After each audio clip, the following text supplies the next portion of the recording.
pail to his face, examining it thoroughly. Your dad gives out money a lot. Oh, don't say that. I really like this keychain. Thank you. It's nice. What? Did something happen?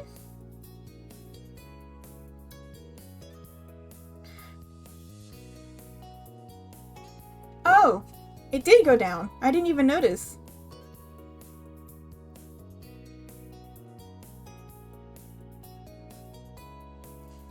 Oh, great. I love that for me.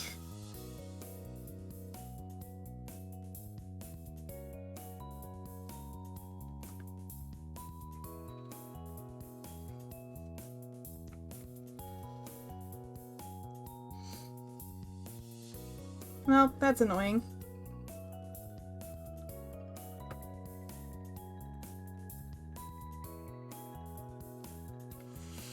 Thanks for the sub, by the way, Scrawl. I didn't even see that.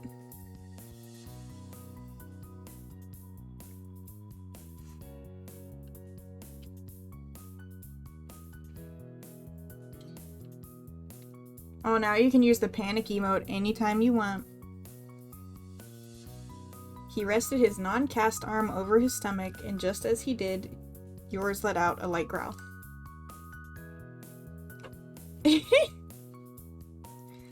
You hadn't eaten since breakfast, and after all of this wandering around, you were definitely ready for some lunch. Let's get some food! You two wandered around. How much money did his dad actually give us, by the way? Looking at all of the delicacies that were available. Everything looked delicious, and as different smells, both sweet and salty, wafted over you. After passing up hot dogs, snow cones, ice cream, and pizza, you both agreed on pretzels. Sure. Cove got something sweet and cinnamony, and you... got a plain one? No. Got one with cheese? Maybe. Got one with sprinkles? Meh. Got one with chocolate? Got the same. Cinnamon pretzels are good, though. I want to try the chocolate one. I do like the cinnamon pretzel, though. It's so good. You licked your lips hungrily. These pretzels gotta be more expensive than that keychain was on a boardwalk in a fucking tourist area. Those are like $8 pretzels. At least. You licked your lips hungrily as the vendor gave you your pretzel. It had tiny marshmallows! Woo! It was dripping with chocolate, just how you liked it. Stop, I'm hungry. Your moms didn't like you to eat too much sugar, but this was a special occasion, according to me. It's a special occasion in my mind, so I get to eat sugar. You found an empty table across the beach. These balloons are gonna make it hard to eat. Cove placed his bucket on the table as he stared at his still balled up hand that was wrapped around the string. You closed your mouth to agree before an idea hit you. I know, this is what I used to do as a little kid. After carefully placing your pretzel somewhere where it wouldn't get sandy, you tugged the balloon dolphin out of Cove's out of Cove's hand and tied it in a delicate bow around his wrist. Oh. Yeah, I'm a genius. Cove bounced his arm up and down in place, testing the stability of your knot. After watching his balloon jostle around, he smiled satisfied. Can you do it for me? He repeated the ritual, Cove struggling somewhat with the cast, restricting his fingers. Okay. Got it. Two of you spent a moment admiring your handiwork, both hands now free and allow easy munching on your pretzels. It's so cute. You bit into the doughy treat, savoring the taste. After a time, you finished your pretzel. You were done before Cove. Oh yeah, I was. It was boring not having anything to do. You pulled on your string of your balloon, bringing it down to your level, and then you held your dolphin in your hands, manipulating it to look like it was jumping through the air. If you turned to face it towards the beach, it almost looked like it was swimming in the waves like a real dolphin. A laugh came from your side. When you glanced back at Cove, he had left the remaining part of his pretzel on the wrapper, and he was gripping his dolphin too. The name is Merryweather. He is the Prince of Dolphins. Mine is Splash. They star in movies. Mine's name is Cherry. She's actually an alien. Mine's name is Sam. They're a regular dolphin. I mean, being a regular dolphin is cool.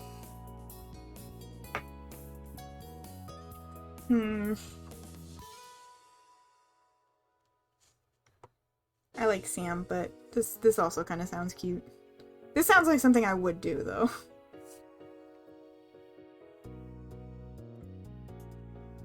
He wears a crown made of seaweed. Oops. Every now and then he'll make friends with a kid and let them ride on his back. You sighed, wishing you could meet a real dolphin like Merryweather. What's yours? Cove considered the question, placing a balloon against the table and resting his free arm across it in contemplation. It's... With a loud pop, the dolphin exploded into ribbons. Oh, baby!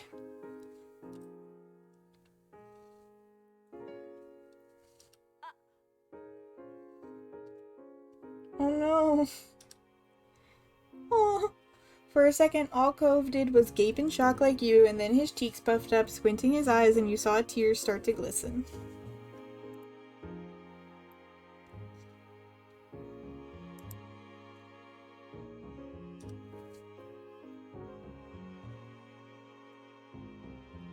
You make a joke. You offered to find the magician. I didn't make him cry! It wasn't me!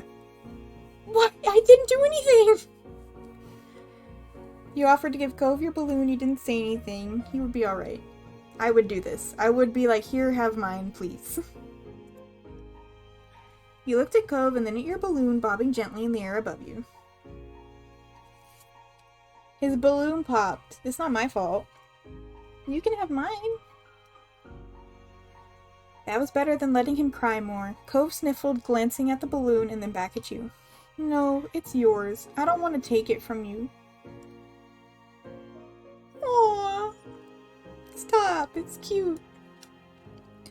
It's okay, really. Cove shook his head. Even though it wasn't your fault, you felt bad. Still, the offer seemed to lift Cove's spirits, and that was good. Aww.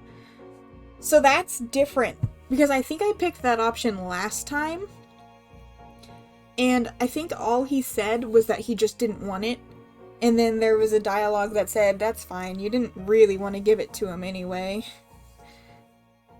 So I think that's the same one I picked. I don't really remember, but... So that's kind of different. I think that's cute. Since we're both, like, actually friends. The passing of Cove's balloon was the last major event of your adventure. At the end, two of you headed back home. You separated on the beach while Cove went straight home with his brand new sand pail in hand. You decided to sit for a while. You watched the waves, the sunset, fiddling your new keychain. Oh yeah, my little shark. Another summer day was drawing to a close. It had been a good one, except for the sad final note. Eee! Also, these bitches get long. Like, these are the shortest ones, I think. And then by the time I got to, like, the young adult section, they were so long. Alright, we're gonna break it up. I haven't done this yet. Alright.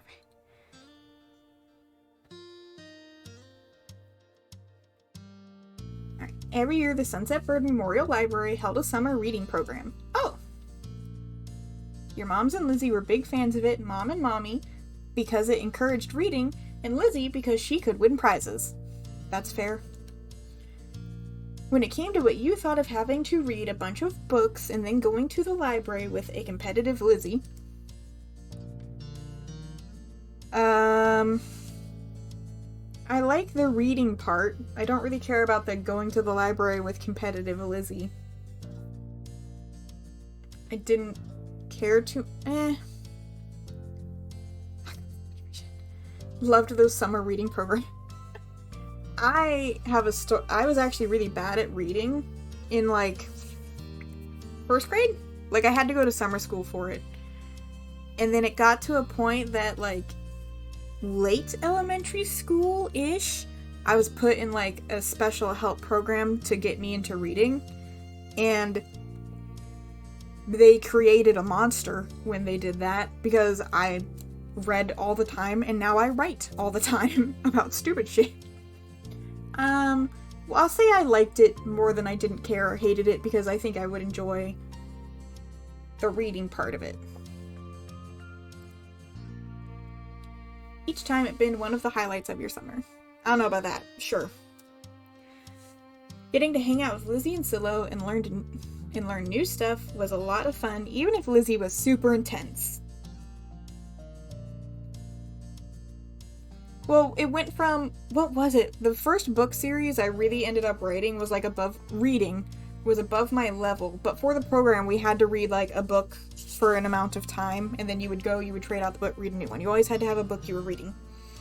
And I think I got into kind of the Animorphs series, but I was really, really young.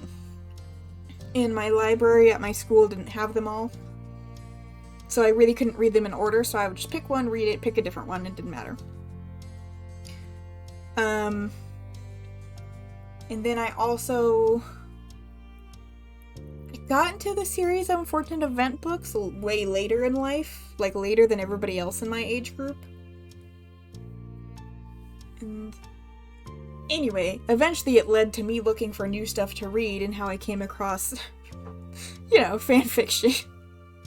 And little 13-year-old me looking up shit on the internet I shouldn't be looking up. You and Lizzie went with Silo before, and this year you brought Cove too. Yes, bring the best friend. His dad had been so over the moon about Cove being included, and he'd driven all four of... Aw, I love Mr. Holden. He's so sweet. You had never been in Cove's dad's car before. It seemed a lot shinier than your mom's. What kind of money does this man make? After herding the group inside, Mr. Holden gave you all a wide wave with an arm with his stingray on it. Oh, with his left arm. Have fun. Stay inside of the librarians. Never!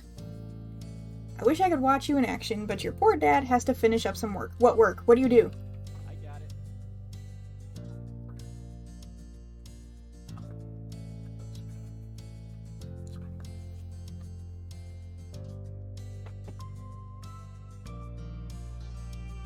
Sorry, we were interrupted by boyfriend hugs. Though I'm sure that won't get in the way. Heck, I'd probably hold you kids back. You would hold Lizzie back. There's pointedly no reply from his son over what was likely meant to be only a joke. Cove's dad seemed to No! No! He was so... Aww.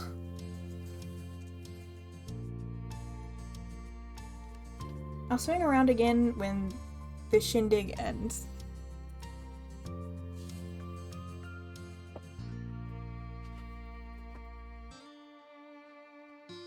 Yeah, you can go home.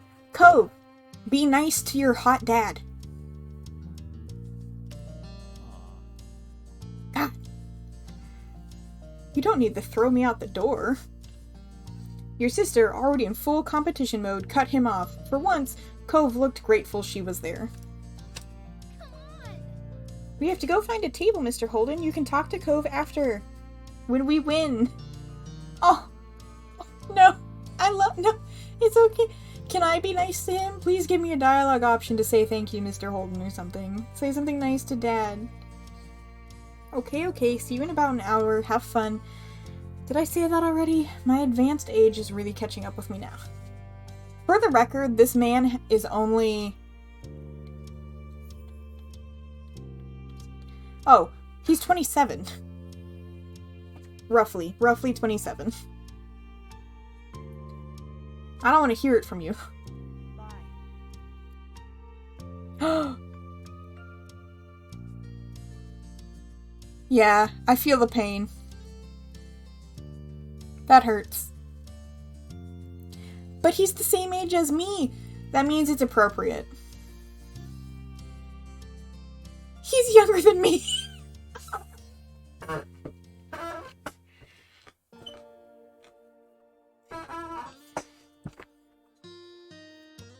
Bye, Dad. Bye, son. Look at Lizzie. The funniest thing I find is that Lizzie reminds me a lot of my aunt, whose name is Lizzie. Or what I imagine she was like as a little kid, at least. The four of you watched him shuffle out of the library, glancing over his shoulder at Cove more than once. Oh, he's so sad. Bye, Mr. Holden. Thank you for bringing us. Thanks, Lizzie. I don't know what you're thanking me for.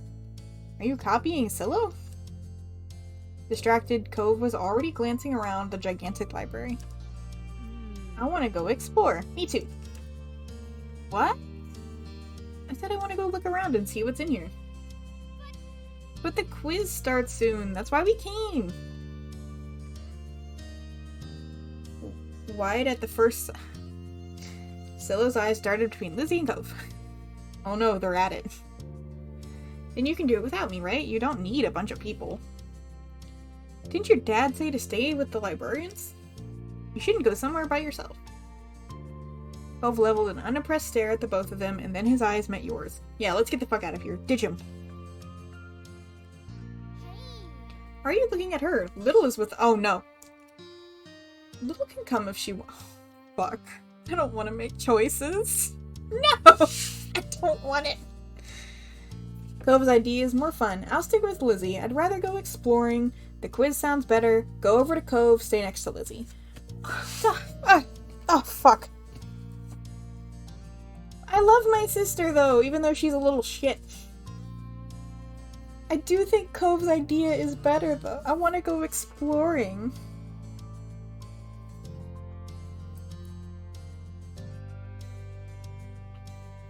I want to go exploring. Seriously? Sorry, Liz. Cove looked surprised but happy all at the same time. Part of me wanted to pick the quiz just because I wanted to see if there was like a mini game. You knew this is one of the things you liked doing with your family, but you'd chosen time with him anyway. No, it's that's totally what I would do as a kid, though. I would just go walk around the library and look at the books. I don't really care about participating and stuff. Fine. Let's go, Silo. Bye, Silo. His arms folded, your sister stormed off. Silo had to race to keep up with her. She cares a lot about that. I'm also really curious how much of your relationship with your family is also impacted with some of these decisions. Because I know your relationship with Cove changes. It's really organic. Like, a lot of your choices change your relationship with him, but for the most part, if you decide to pursue, he will reciprocate. Regardless, I think, for the most part, of what happens.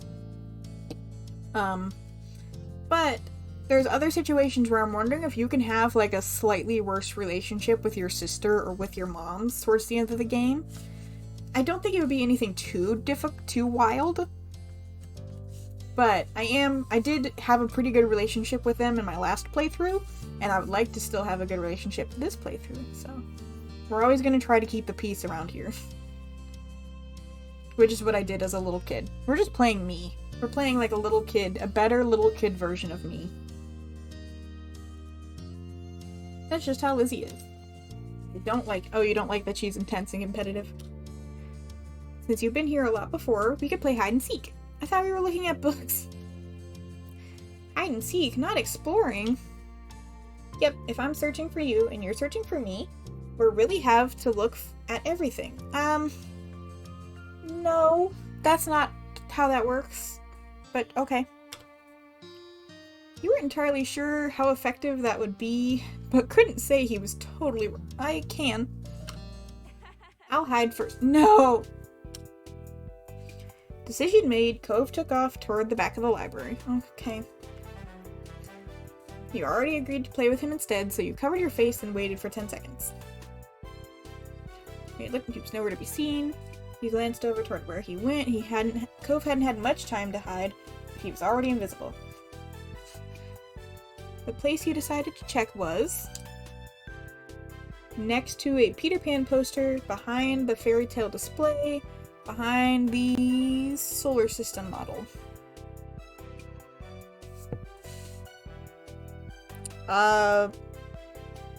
Sure. They're a complete crapshoot, I think. Near the older kids section, there was a display with a bunch of fancy-looking books. They were old copies of old stories. What, like Grimm fairy tales? Leaning over the Hans Christiansen section. Alright. Hand resting on the glass above where the Little Mermaid and Thumbelina books were, you peered into the tiny corner. Ah, yes! And there was Cove, seemingly lost in thought. Gotcha. I didn't think you'd find me so fast. I'm the best at hide and seek. This is true, I was. I'm like a bloodhound. Yes! Yes, I am! Cove laughed as a smile overtook his face. Look at him, so happy. You kind of are. Okay. Your turn now. I'm gonna cover my eyes and count to 10. I promise I won't peek. I don't believe you. While Cove had his eyes securely behind the palms of his hands, you went to go hide. By the fire awareness station. Oh. Near the stuffed animals, under the giant piece of fruit. There's a giant piece of fruit. By the outlaw poster, in the fantasy section, near the toddler books. I don't know.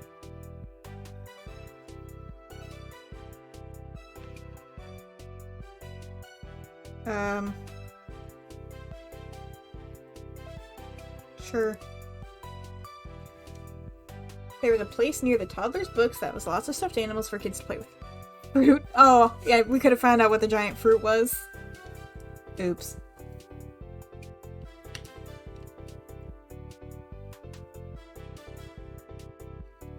A tiny section among the boxes of toys. Bee bags almost out of sight. If you didn't check closely. It was a perfect place to blend in, and for a little while, you did just that. Unfortunately, all those stuffed animals were also your downfall. This kid can't sit still? You got... Alright, I gotta teach this kid how to play hide and seek and how to be an immovable object. As soon as you took a breath and leaned back, one of their press-to-talk sensors went off. Damn it, child. You've disgraced me. Oh dear, I'm late. Oh, it's the rabbit. Like a super spy detective on the trail of a diabolical supervillain, which I was. Which in this case was probably you. It is Ozra. That's cute. Cove was there as soon as the white rabbit started squeaking. Wow, that's loud. Yes, it is. Oh no. Yeah, please make it stop. Now it's embarrassing.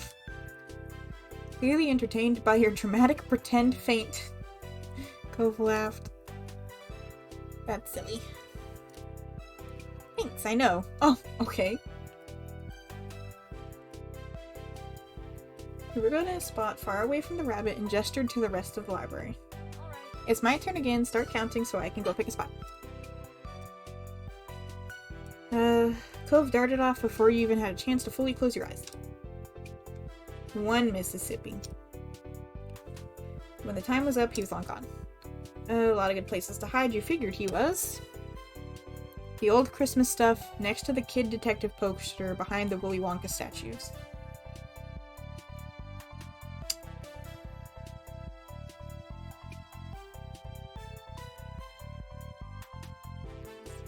I don't know how much it matters. I don't know if it's like the one I pick, he's just gonna be there. Or if I really have to like think about what Cove would pick.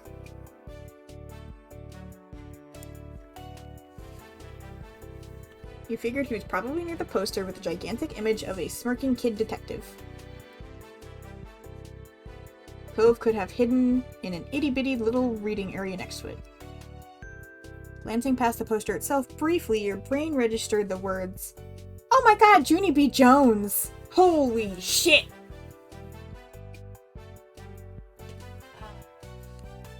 Don't call- Oh my god!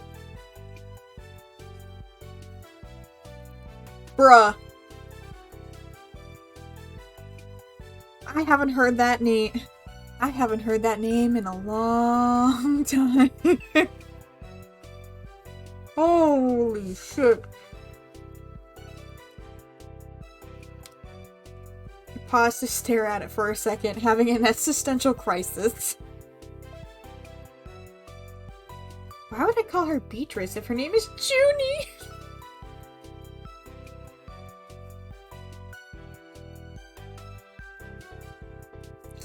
I can't. Shaking your head to clear away the distraction, you tiptoed in to see who was sitting in the comfy chair. And sure enough, it was Cove. But he was absorbed in a book. Oh, he started reading. That he hadn't even noticed you yet. I don't think most people read while playing hide and seek. I wasn't sure when you'd get here. It took a while. It didn't take that long. It took me 2 seconds to look at the poster. Yeah, not that long, you brat. It could have been worse, but it could have been better. I'll kill you. Let's keep... Can we not? I'm tired. I'm doing good. He put his hands over his eyes, but before you could run off again, a librarian approached the two of you. The two of you fucking kids better stop running around in my library. Ah, kids, I've been looking... Yep. Cove peeked between his fingers at the stranger. Us? You must be Cove. Your dad told me he was Have we been playing that long? How short was that quiz? Cove blinked, mouth opening like he was going to say something, and then glanced down at his pink cast. It's a pretty clear giveaway.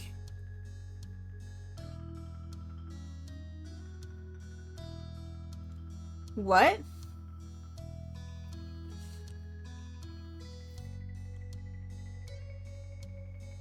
Oh, there's no mods. Oh, me. I'm the only one. There we go.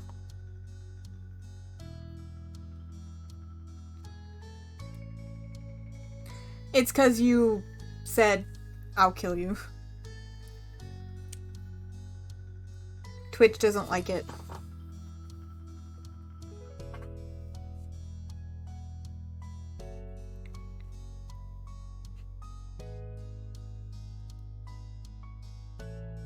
Yeah, they don't. Yeah, they're not okay with that.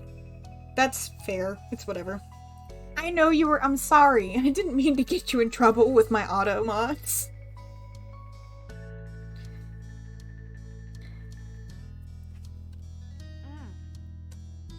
My sister Lizzie is my sister Lizzie with him. She is taller than us. You're little, right? I can tell by your blazing red hair. Ooh, I found both of you at once. That's right, she's with him, and the little guy with freckles. Come on, let's go get you reunited so we can close up for the night. How long were we here? How long? Oh my god. I've spent longer time in Barnes & Nobles. Ready to go home, you and Cove followed up in front where the ragtag group of family members and Scylla were all waiting. She was pouting, you could tell from all the way across the room, and it was only that much more obvious as you got closer. Did you win? We came in second. Oh no.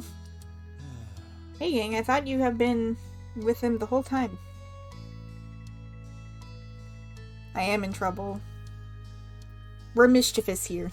We do our own thing. I'm glad you didn't just go off by yourself at least. Both glanced over at you and then back up at his dad. Yeah. Me too. Aww. A broad smile spread over Mr. Holden's face. That's... Oh, Jesus.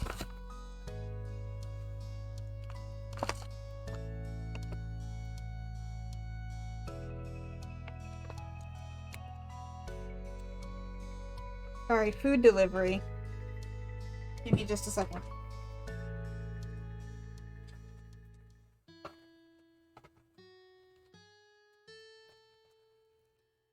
I did not drop the mic. My boyfriend set my food on the desk and smacked the mic.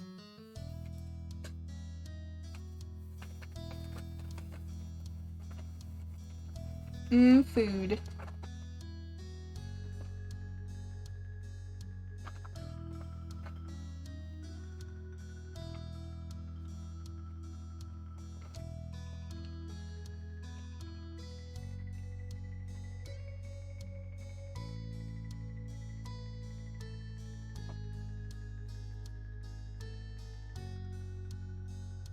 Next time you should... Cove? Cove!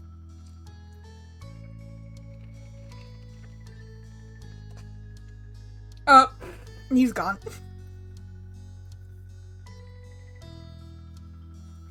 He's leaving. Cove's trying to be the first one to the car.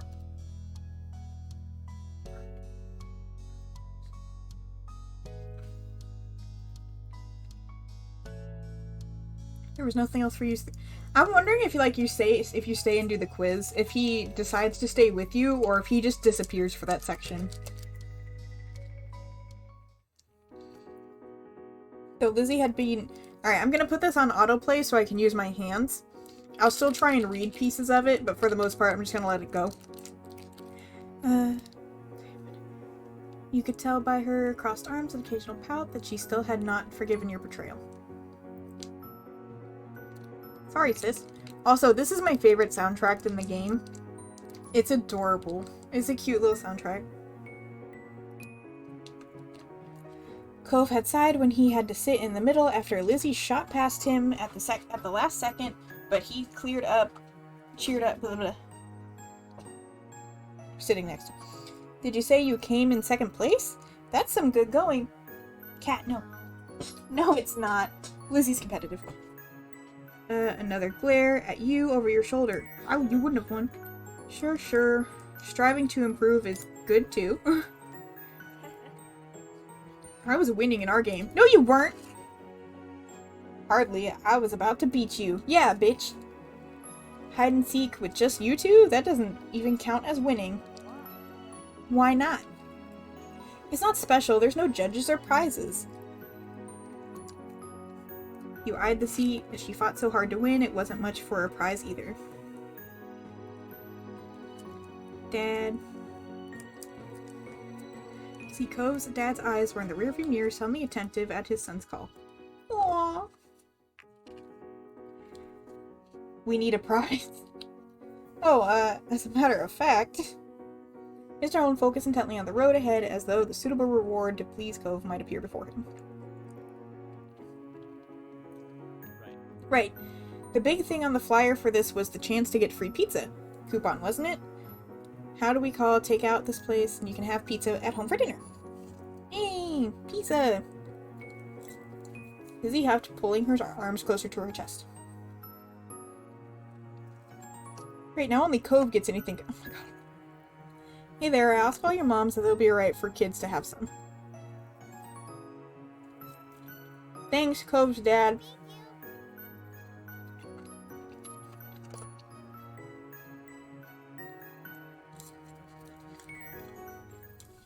But you really should have stuck with the group. The quiz would have been fun. That was the plan when I dropped you off.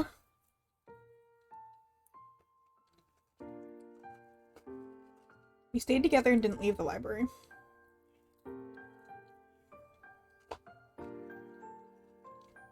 There's a lot of trouble you could get into even if you have a buddy along for a ride. Just be careful next time. I worry about you, and I bet Little's parents wouldn't have wanted her to run off expectantly either. Kitty, no! Now, enough gruff from your old dad. Let's decide what kind of toppings we're gonna eat.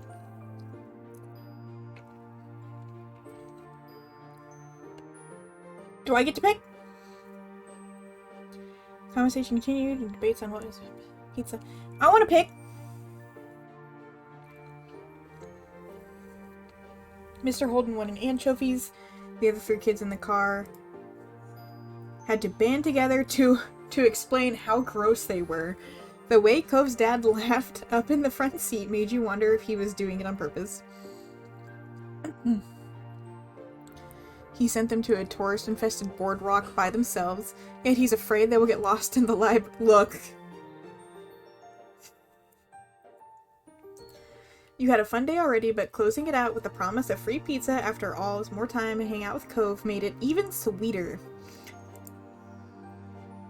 It was a shame you hadn't been able to do the quiz, but skipping it for just 1 year didn't hurt. I shouldn't have said I liked the quiz. I shouldn't have said that. I mean, I guess it didn't matter too much. That was cute. Alright. Death flag triggered. What?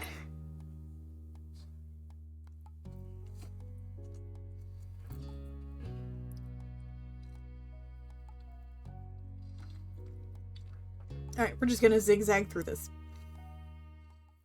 Skimming it for 1 year won't be bad. Oh! Lol. One sweltering summer day, you were in your living room with Cove, listening to the sounds of birds chattering outside the window while you lay across the rug on the floor. Oops, hit the wrong button. Cove's dad had dropped him off earlier, and your moms had left the 2 of you along with Lizzie to play amongst yourselves.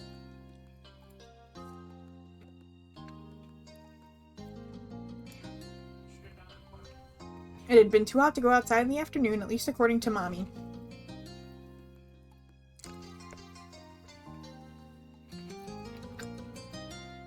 The 3 of you had had trouble finding something to do. The beach and the playground were off limits, and you felt that it was too warm for anything like playing with your fuzzy toy animals.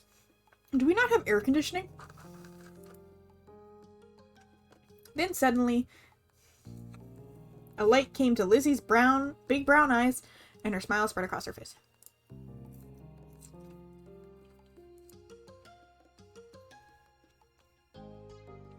Since we're stuck inside, we should be adults. They don't play outdoors anyways. They're always inside telling everybody they're too busy to play. Why? Why? I said why, and it'll be fun. Duh. What do they do inside that we don't, besides use the phone a lot? Excluding a small huff, Lizzie decides to ignore Cove. What do you think? Little, what do you think? Do you want to? Cove said it. That doesn't sound fun. I bet we could come up with something else. I don't know.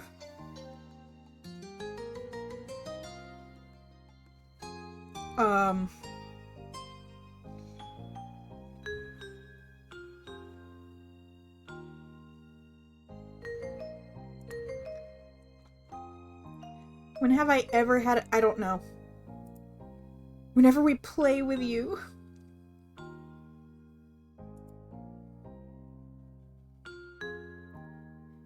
Yeah, it does, but it's also like, I totally did that as a kid. I would pretend my life out as an adult and just do stuff like that. Like, it's not a wild idea for a little kid.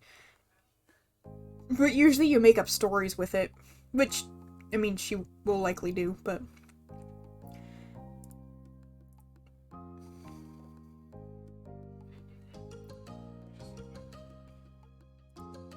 I'll try it, but it sounds boring. It's not gonna be, I guarantee.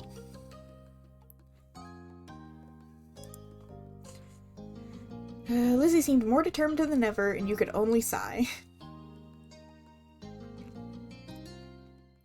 Satisfied with neither of you were about to bail on her, Liz thought over her options while you watched. After a few seconds, she clapped her hands together and beamed, apparently having settled on something without asking either of you. Yeah, sounds right. Okay. Okay, I'm gonna be a professional golfer. Little, you and Cove can be a beach volleyball player, a gymnast, or a tennis player. Why can't we pick anything we want? Because I have a fun idea. That's everybody knows this kid. Everybody knows this kid. And we have to play sports as adults. I've been this kid a couple times. I totally was this kid a couple times.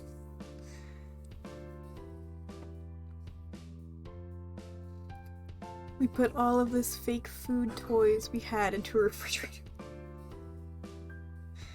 Like, we literally plain putting away groceries. Yeah.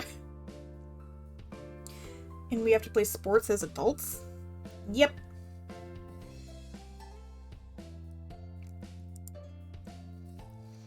But there's other kinds of sports. Right? It isn't the same. What do you think, Little? Don't those choices sound super cool? You want to be that, huh? I kind of like those. It really doesn't. It sounds like a blast. It doesn't sound like a... Isn't there anything else we can be? You nodded. Maybe not. Lizzie stomped a foot on the ground. Okay. Nope. Come on. Just decide. Okay. Knowing Lizzie wouldn't let this go anytime soon, you sighed. Stop fighting. Bo was not impressed with Lizzie's attitude, though she didn't bother talking more about it for now. You thought over the list of possibilities: beach volleyball, gymnast, or tennis. Out of them, you preferred to play. I actually was in gymnastics as a baby. I was like teeny tiny, and I was in gymnastics. Also, if I was a beach volleyball player, I would be so fucking competitive. I would be, oh my god. We played volleyball in gym when I was little, and I would get angry. If you couldn't spend the afternoon doing cartwheels and headstands in the backyard, you might as well practice them inside. No, don't do that. I did a lot of stuff when I was small. I did gymnastics, I did ballet, I did tap dancing. I was in soccer for a while. When I was a little bit older, I got into like river dancing, and that was really fun. I was in taekwondo a couple times. My parents tried really hard to keep me involved in stuff. But because I moved around so much, I couldn't like continuously re-sign up every year, because I would move to a new area and have to find something else. Yes, that was clearly the top option. Really do dance, because since it was competitive, I had to go to a studio like every night for a few hours. Ooh. I don't think I did anything competitively. Like, I guess soccer was the closest. But even then, it was like 12-year-old soccer, so not that competitive. All right. How about you, Cove? I picked volleyball. Should have known. Okay, so Little, you're a famous gymnast, and Cove, you're a popular beach volleyball team. And Lizzie's ponytail bobbed as she proudly stretched her arms wide. We're Olympic athletes who just competed in the Olympics. Okay. I mean, we're getting somewhere at least. Cove didn't seem all that impressed with the announcement. He made a face to adjust his glasses on his nose. That's really specific. Rude. Oh, that's what makes it fun. I'm gonna put this back on auto so I can eat my food. Lizzie marched back and forth in front of you both, getting lost in her own imagination. I won all gold medals, and people are calling me the next Mickey Wright. Who's that? Lizzie stopped on the spot and turned to him, brown eyes shining with impatience. It doesn't matter if you know who she is. Okay.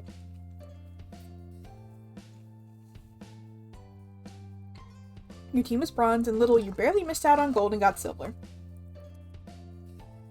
It's more real if we're not all first place. Okay.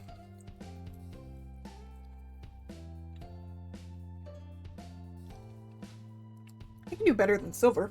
Lizzie pouted, unhappy with the decision. Oh, you pouted at Lizzie.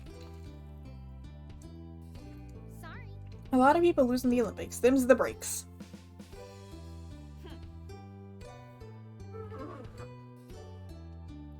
Lizzie looked taken aback at Cove's declaration and that the thought of her losing was completely absurd.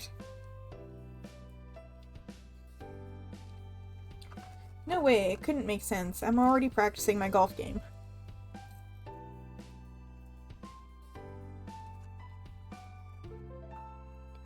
Food.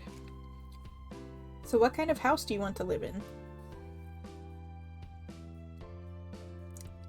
The thing on where he lived as an adult appealed to him, apparently, because he looked back at Lizzie with some of the anger fading. I'm gonna live on the beach.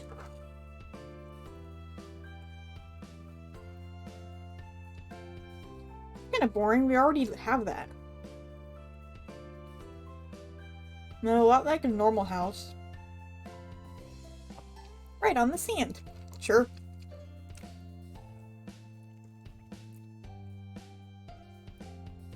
You hadn't even had a chance to choose where you want to live. That's not very fun or smart, Cove. You can't live on the beach of sand and shells. But I want to, and I will.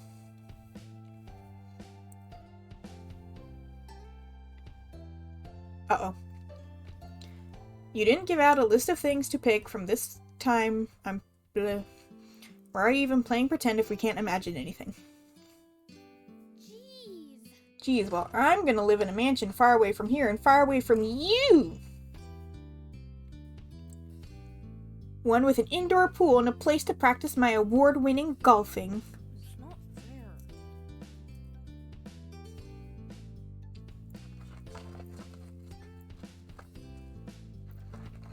God.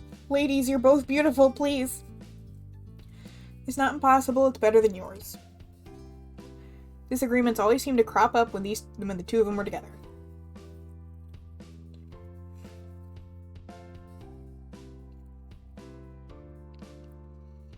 But when it came to the topic at hand this time, you thought you'd prefer a mansion, being on the beach was cooler, you wanted to agree with Lizzie, Cove was right, you were tired of deciding between either of them. Yes!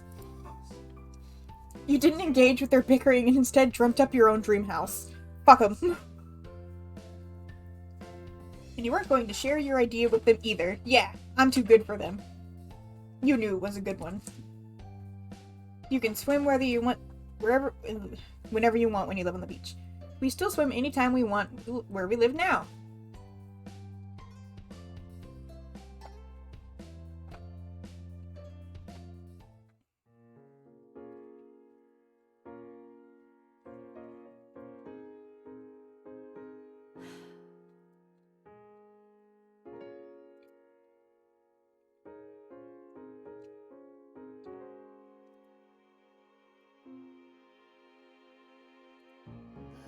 It does, you have to be realistic. But you are not. You had no idea what to do to make them stop at this point. It seemed like the two of them would just keep working each other up as long as they could.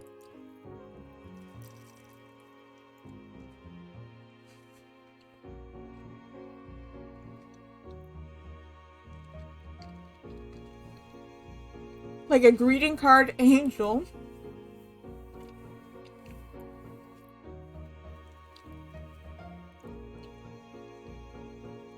Lizzie Little, it's time to get ready to go.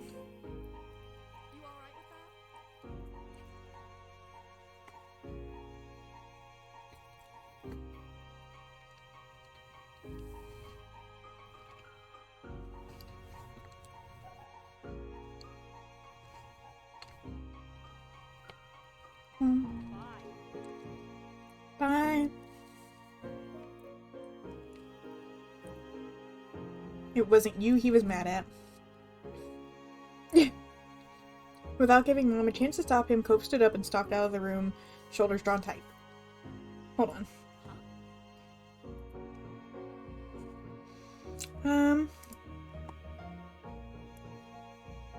I think I can turn the auto speed down just a tiny bit.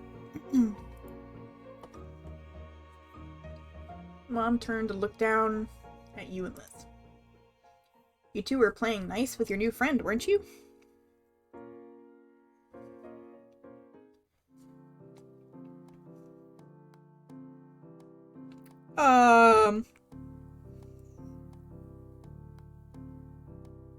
They were bitching at each other.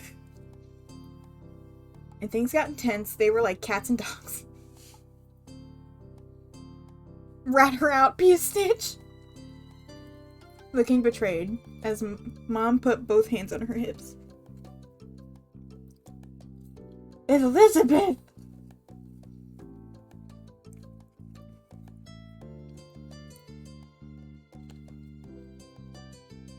Lizzie's mouth closed back up, replaced with a tiny frown. I just didn't see the reason to lie. They don't get along. It's fine that they don't get along. No buts, but you both know you show someone a great time when you put your mind to it. You're going to apologize to Cove and his dad over the phone when he gets home from work tonight.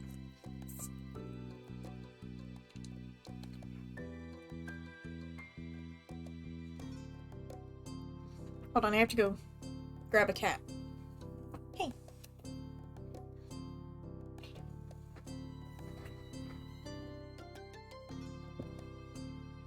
There we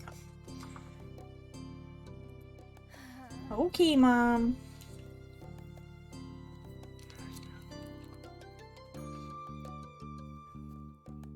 It was his fault too, but it was over. I mean, yes, he didn't make the situation much better. Alright, we better get a move on. Let's go. No, Lonnie, where did you leave the car keys? I love that name.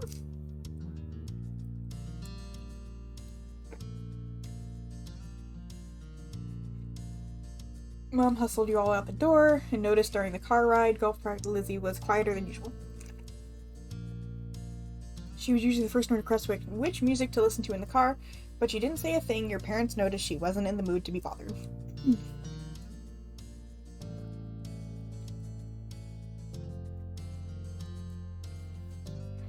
They gave her space and Mommy just asked you what you'd like to listen to.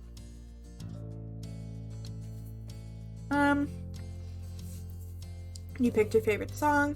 You chose the soundtrack to that cool movie you saw a couple months ago. I wouldn't remember that as a kid. You chose a song you knew Lizzie liked. Maybe that would cheer her up. I have actually done this before.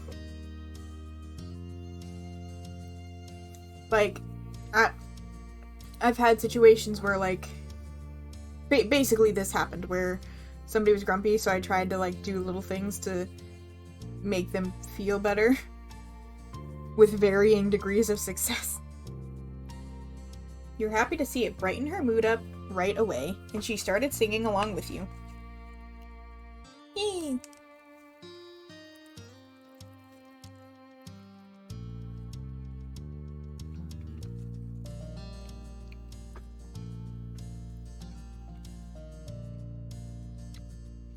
God, I have to watch my sister learn how to play golf. She really liked it, so you sat with your moms and tried to puzzle. I don't get it. I don't get it.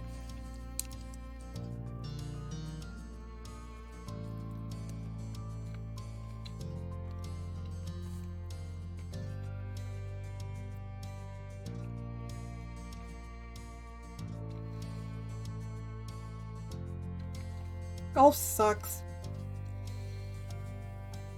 When the sun was finally out of sight, dipping into the rise, and you all got ready to leave. Also, how rich are these people? This is a country club they go to.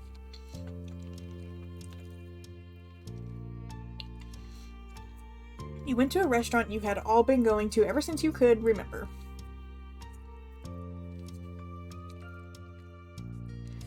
The whole afternoon had been a bunch of shouting, and you hadn't been able to stop when you could kind of tell this helped Lizzie be less angry.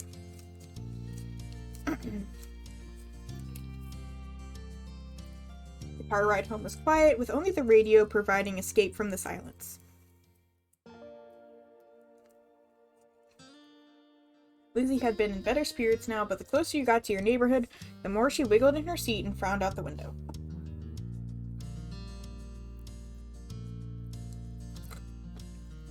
Yeah, apologizing was the worst as a kid.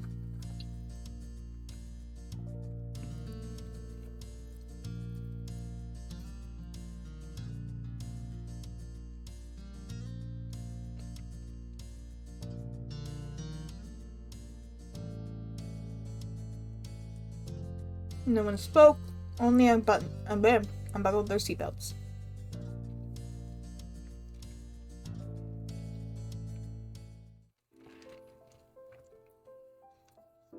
She propped her hands on her hips. So,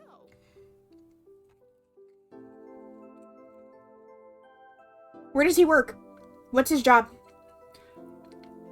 You and Cove can hash things out before the day's done.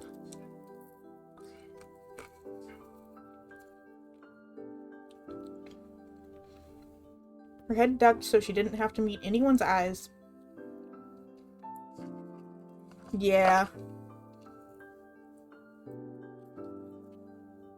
That's always terrible when your parents have to sit there and be like, direct you to apologize.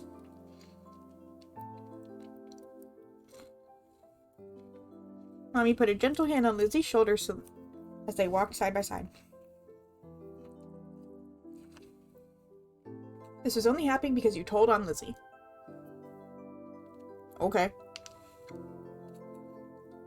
You felt a little guilty, like you had betrayed your sister. You hadn't liked doing it, but had to. But it was her fault for doing it in the first place.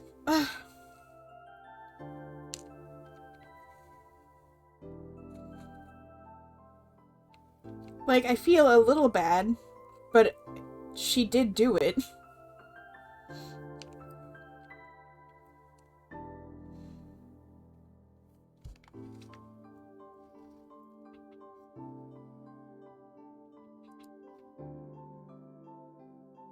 Being a tattletale don't feel good, and you wouldn't want somebody else telling your moms everything you did. Yeah, but she was being mean to my friend. Still, your mom had asked directly, and you want to be a liar even less. Oh. The four of you stood around the kitchen on the lopsided square. All eyes were on Lizzie.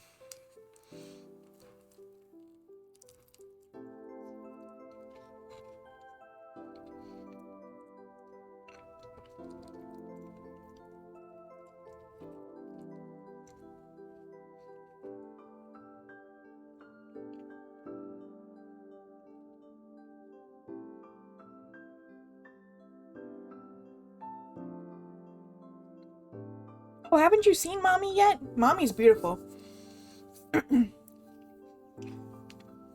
Suddenly you could hear the phone ring. She'd turned on the speaker. The phone rang a couple times, then stopped. Mr. Holden's warm voice came through on the other end. Oh, yeah. Mom and Mommy, they're so pretty.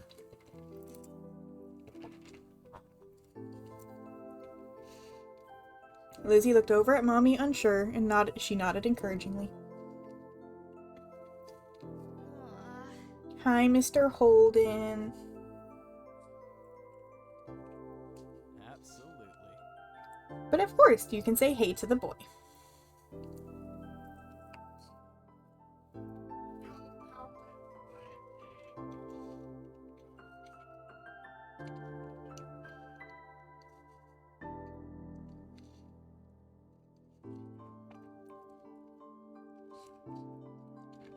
Hey, Shabby.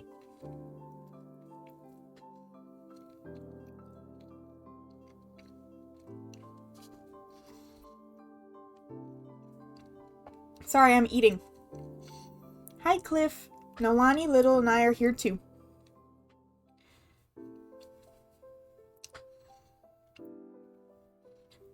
Good evening.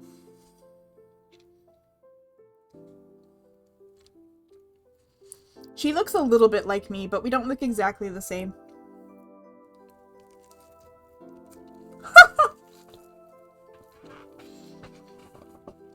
Right? Hi, Mr. Holden. Hello, hot dad. The gang's all here, huh? Is something the matter?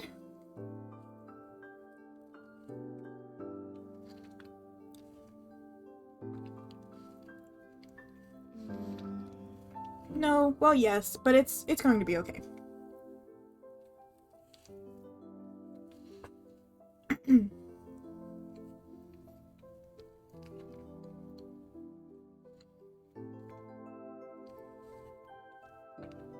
What? A fight? Shocker.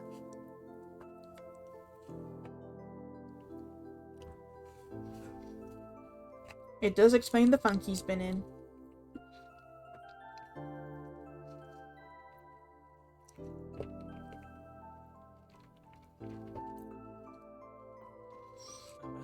Anyway, it's good you didn't catch us at a bad time. I'll go grab him.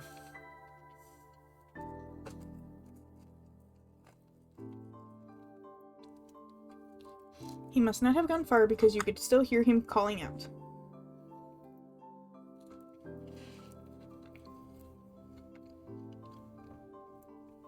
There's someone on the phone for you. More muffled talking from Cove's dad.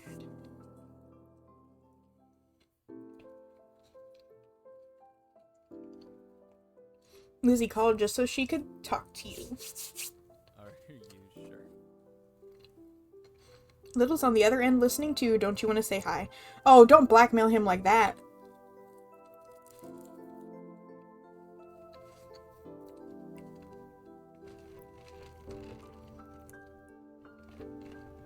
Eventually, Cove took the phone from his dad.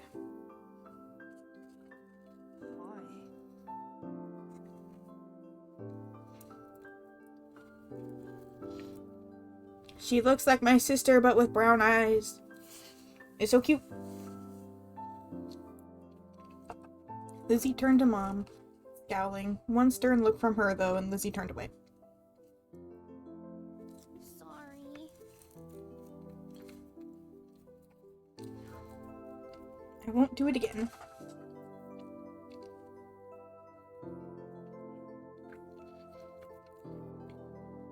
Yeah, that's stressful as a little kid. I wouldn't like it either. I'd be so irritated. She was still being genuine about feeling bad. Cove must have realized that too, because he sighed quietly.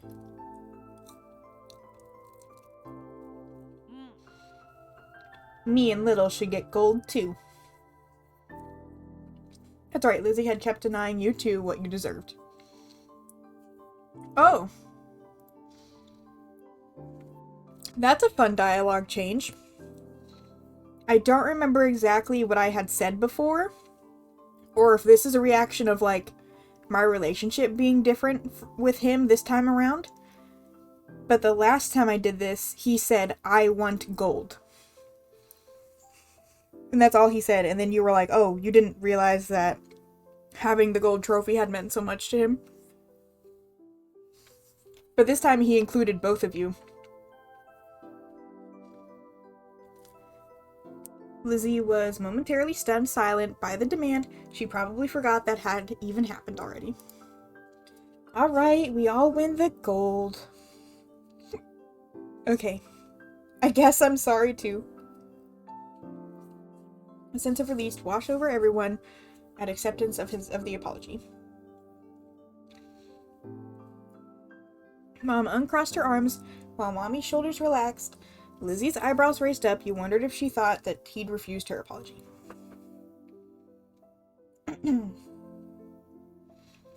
Dad, can I get off the phone now? Can I go, please? I don't want to be here. You couldn't see him, but it was obvious Cove felt awkward about the situation. I mean, that's typical. Yeah. Yeah, you can go back to your room if you want. Be sure to say goodbye first, though. Bye, Lizzie. Bye. Bye, Little. Bye, best friend.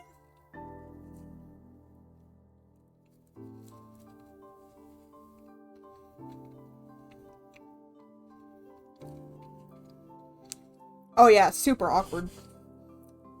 With that said, Cove must have handed the phone to his dad and left, since Mr. Holden spoke up. All's well that ends well.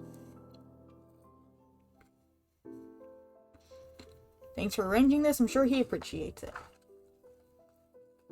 Lizzie tugged on Mommy's hand to catch her attention. Can I go now? Good job.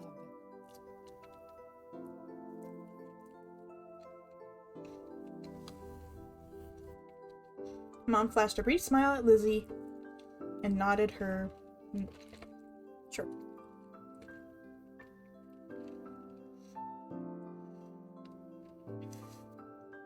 Yeah. Child teaching moment. Gotta make him apologize. They gotta get used to doing that. They continued talking with Mr. Holden, you couldn't tell what about.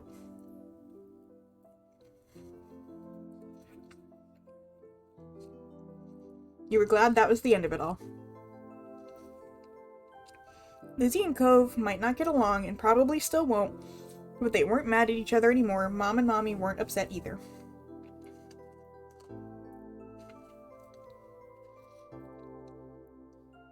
Everything was finally back to normal. With that thought, you retired to your own room with a spring in your step. Oh, retreated. Haha.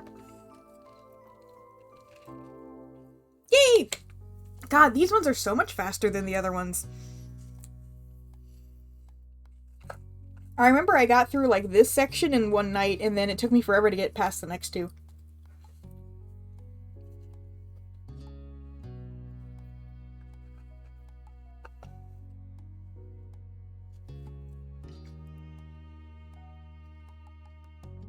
Okay. Give me just 1 second to clean off my desk from all my food. It'll be just a second.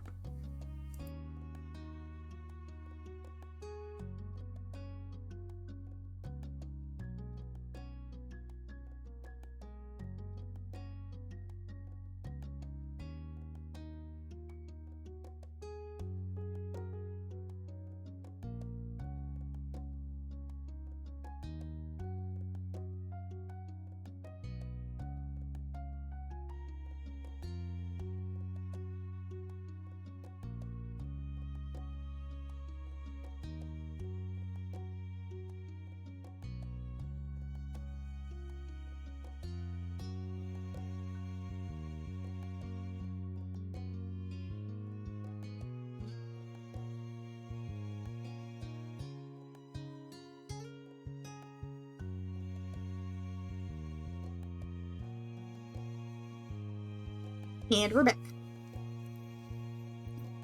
Alright, so we're holding at like roughly an hour per episode. This is a new one.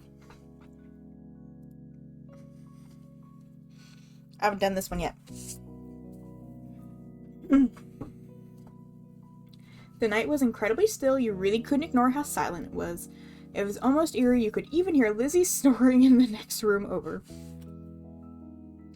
It's hard to believe how much of a blur today was. Summer sure did slip right past you. You flipped through the moments like pages in a scrapbook as you laid in bed. The ones that stuck out all seemed to include your new neighbor, Cove. It was funny how he had become such a big part of your life in such a short span of time. You thought a lot about what adventures you could have tomorrow, until sleep started to catch up with you. Then you heard something scrape against the window.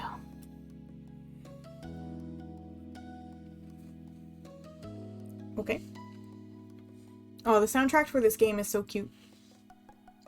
And it was the only DLC I didn't buy. You can buy the soundtrack, but I'm not really gonna listen to it outside the game. It is good though. It's cute. It wasn't common for the wind to push a tree branch past the glass. The summer breezes were the worst sometimes. But the more you tried to ignore it, the louder it seemed like it became. It was like something was trying to get your attention. You lifted your head off the pillow to get a better look. Nothing was there. Nothing you could see, at least. You just went back to bed. It was only your imagination. You had to investigate the mysterious sound. It's too creepy to ignore. This would be me.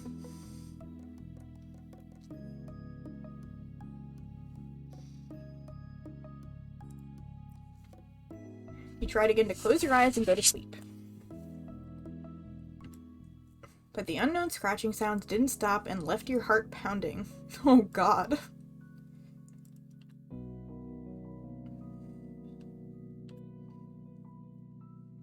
You couldn't ignore it anymore, you had to check it out. You went to talk to your mom's...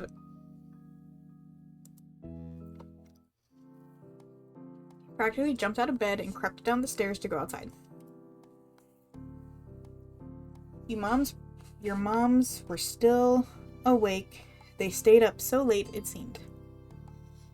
Luckily, they were watching TV and didn't hear the small click of the front door opening as you... Bullshit, they didn't.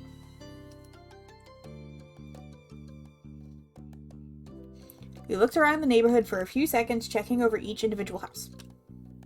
It looked normal, but it didn't feel that way. Oh, go back inside. No! This is a mistake. You knew you weren't supposed to be out here right now. Go back inside. This is how little kids get eaten by werewolves.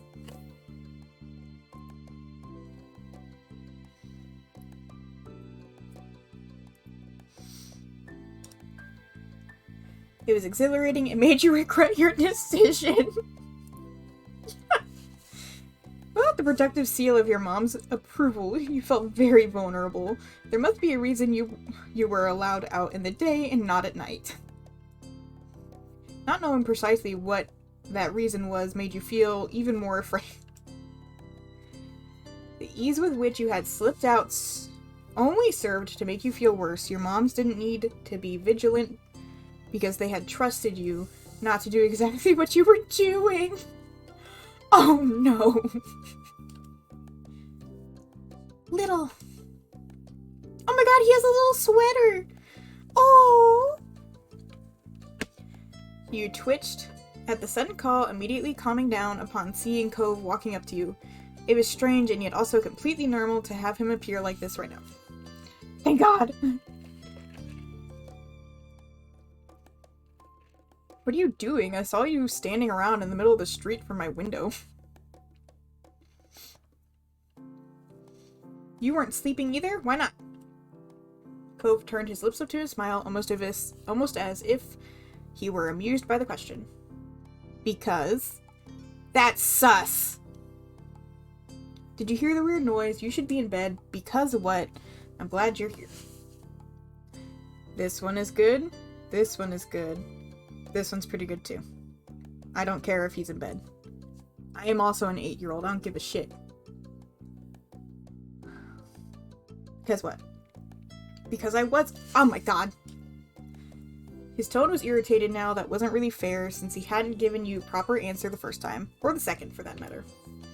Why aren't you sleeping? You weren't even in your house. Tempting as it was to turn his technique back on him, you decided to lead by example and show him what the real answer looked like. There was a strange noise coming from outside. I came to check it out. You heard it too! Oh no.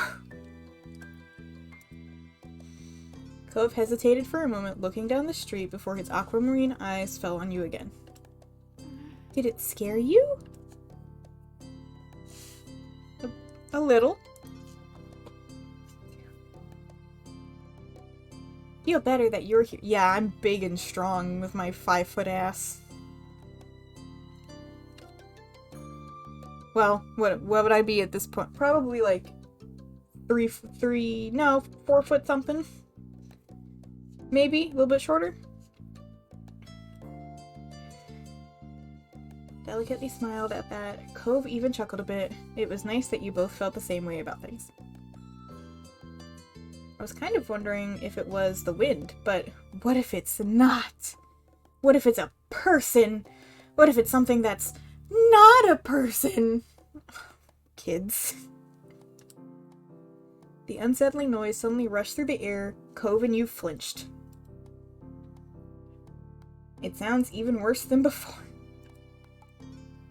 You were about to agree with him when the noise came yet again, tearing through the still night. What the fuck is the noise?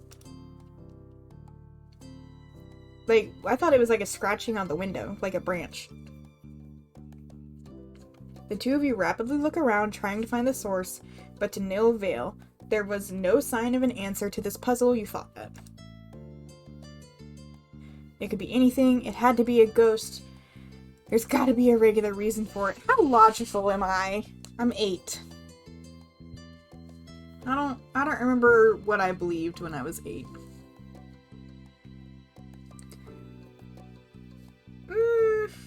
I don't think I would go with ghost, though. You weren't going to rule out possibilities yet. It was a mystery. Lulu would think it was a ghost. I wouldn't go ghost because we're outside, right? Like, if we were in a house, I would go ghost. But if we're outside, I'd be like werewolf, right? Do you think it was a... Alright, It might be, I don't know. My mom said ghosts aren't real. I don't believe my mom. The thought of some sinister, invisible thing lurking in the darkness wasn't exactly a pleasant one. Cove seemed downright terrified at the notion. Baby! Hug! At least as long as the two of you stuck together, everything would be okay. Hey, can you tell where it's coming from? Not really. Not really. Then you'll have to look more somewhere else. Maybe we'll see something. Let's go.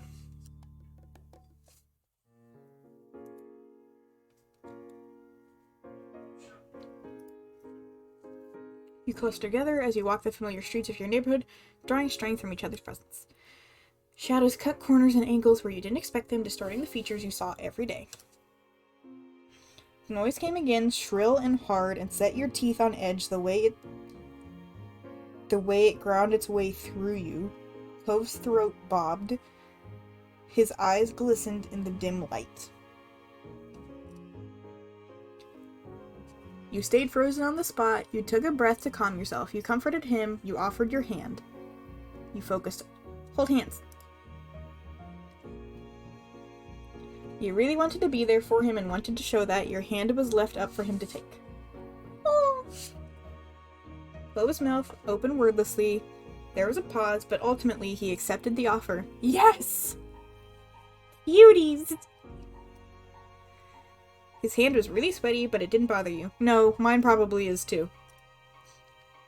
You were scared too, but being able to comfort Cove was the most important thing right now. Yes! So we can both get eaten by werewolf ghosts. Cove shut his eyes and pressed his lips together. Your fingers locked around each other even tighter.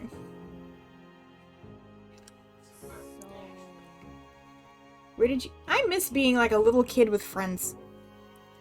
Like little kid friends. Everybody's so cute and wholesome. Where did you want to check? The park, the beach, the hills behind my house. The park and the beach are far away, so let's try the hills.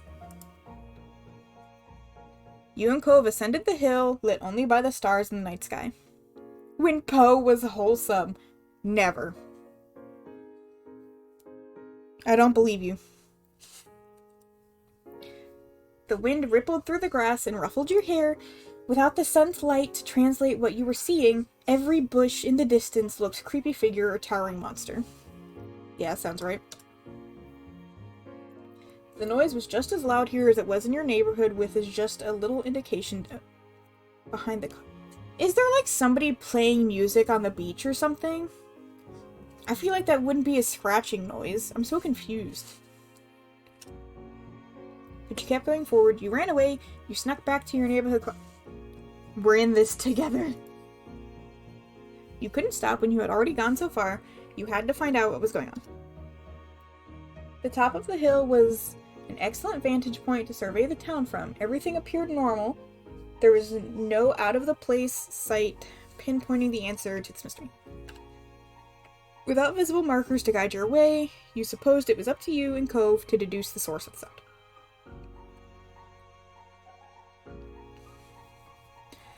I wonder how different this whole interaction is if you interact with your moms first and they come with you. Because I don't think they would let you do this. They would just be like, go back to bed. The hill had many great hiding places, and you intended to check them all. Oh no, this is how kids get kidnapped. You upturned or lost and drowned by the ocean or something. The upturned rock peered into trees and rummaged the thick grass for anything that might... You stuck close to Cove as you hunted for the source of the noise. Seeking to ease your nerves, you put aside thoughts of what might be out in the dark, spooky night and decided to strike up conversation. Your search for a topic was more fruitful than your search for the noise. Your eyes fell on Cove's cast and you were instantly inspired. Have you broken any other bones? No. Nope. Oh. Turned out that wasn't much of an engaging topic for him. How did you break that one? I actually never got that story, but I'm sure it's in this game somewhere. I broke my leg once. My arm was broken before too. I've never broken a bone. I sprained my ankle before. Sprained my ankle before. He smiled mischievously at your injury claim. That's not the same thing. I know. I'm trying to relate. I guess so. That put an end to your injury discussion, but Cove's calmer mood alleviated the bleak atmosphere like you hoped it would. Yee! Cove cast his eyes out into the darkness, feeling bolder. Does this make you feel strange? We were people who heard weird noises at night and are out looking for what it is. This is how, like, fairies get children. It's like we're at the start of a book or a movie. We're the main characters. Oh god. Yeah. It's a horror story, it's an action fantasy story all day, every day. The world they found outside looked like their own, but it wasn't. They had stepped into another dimension without even knowing. I should be a writer. Really? Hey, I don't need your tone. Just like the start of the book where the kids get kidnapped. This is how your kids get, like, transported to the Feywilds. This is like Spirited Away. She fucking wandered off. Yep, it's a dimension where everyone has been cursed to sleep until the monster making the noise is defeated. God, I'm good. How are we going to defeat the monster? We'll find magical swords that can defeat the dreaded beast with one blow. Fair enough. Okay. Aww. He loves me. He loves my little stories. Well, whatever the noise was, you were confident that you had established that it was not coming from the hill. Once you were satisfied nothing out of the ordinary was to be found on the hill, you had to consider your next step. You figured you'd check the park, you figured you'd check the beach, you decided to go home. No.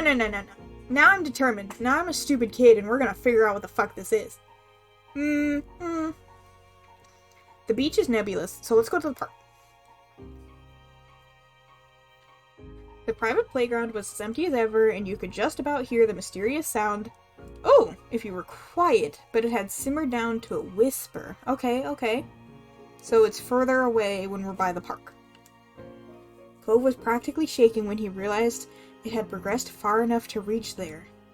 He swallowed hard but faced you with a determined face. My dad says, good detective work starts at home. He watches a lot of crime shows. Me and your dad have to date. So maybe it could be good to look close. I'm feeling me and your dad would hit it off. Okay. The two of you swept through every corridor of the park. No monkey bar, swing, or tire went unchecked. Squatting on the ground, squinting at something in his hand, intrigued. You checked over his shoulder so you could see. He held it in his palm. Coiled inside was the length of a sparkly chain, grains of sand embedded in the fine links. Oh, somebody left a bracelet or something? Lifting it up, it became apparent how this had come to be here. You'd seen bracelets and necklaces enough to recognize that the clasp which held it together had snapped. Aw, it sucks. It's broken. It's silver. Yes! Werewolves hate silver. Other things too, I think. If this noise is caused by a monster. We can protect ourselves with it. You'll scare it away with junk? What if it's not real silver?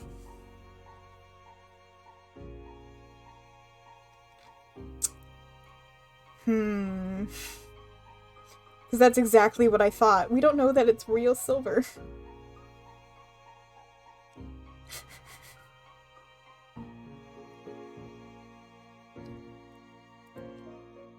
It could be fake.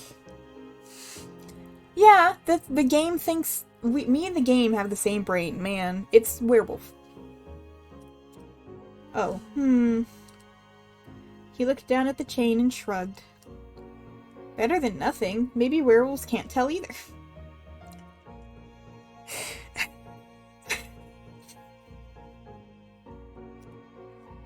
I wonder if there's anything else we could use. Should have grabbed some garlic. Yes! His frown evolved into a scowl. It probably wouldn't have worked. Dad doesn't have real garlic. What the fuck does he have? He gets fake... Yeah, fake... What is fake garlic? It's little flakes in a jar, not real balls you have to cut up like Mom uses. Oh! Okay. Flakes might be easier to use. It's still real garlic, it's just already chopped up. That can't taste good. We won't need it anyway. This real I'm gonna be a smartass. Maybe. It is! From his begrudging tone, you could tell that he was still firmly on the side of fresh. You had exhausted all the possible places to search in the park. Straightening up, you mused over your next steps. It's gone. What? Then you realized the noise, which had grown fainter and less frequent during your search, had died off completely. No! Did I miss the chance? You and Cove shared a puzzled look, but neither of you had the answer for what had caused the mysterious sound or made it go away. A yawn crept up on you. All the excitement had made you forget how late it was. Let's go home. We're not going to find anything now. I wonder if I actually would have, found a musician or something just out on the beach. The night was still as you walked home, with none of the usual background noises or the eerie whistles from before. You could hear every step you and Cove made like a cough in a movie theater. The two of you came to a halt outside your front door. Never before had it looked so ominous. It's ominous because my moms are in there and I have to sneak past them again. That's what I'm scared of now. Now to sneak back inside. Do you sneak out a lot? This is the first time.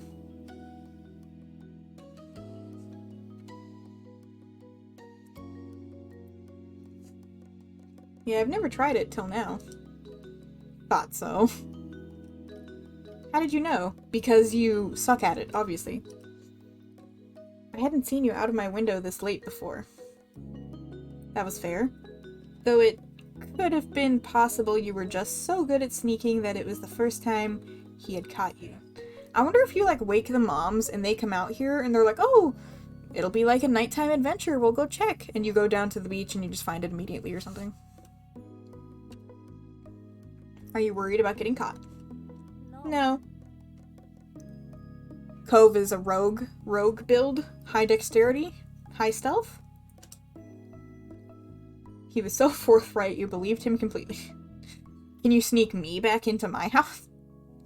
But your dad, won't he get mad or sad if he catches you? He's never happy with what I do. That's... Come on. Oh. You encouraged Cove to see it more positively. You stayed out of it. You didn't know how to react to that. Yeah, I mean, he's just worried about you. It doesn't matter if he worries, if he's the one who makes things work. Okay. Alright, I'm gonna go. Bye. Good night. I'm not sure I could have done it by myself. I wanted to go with you. Thanks, bud. You turn the doorknob as slowly as the clock's minute hand, holding your breath for a telltale click of the lock, then nudged it open. I'm gonna get caught. I'm gonna get in so much trouble.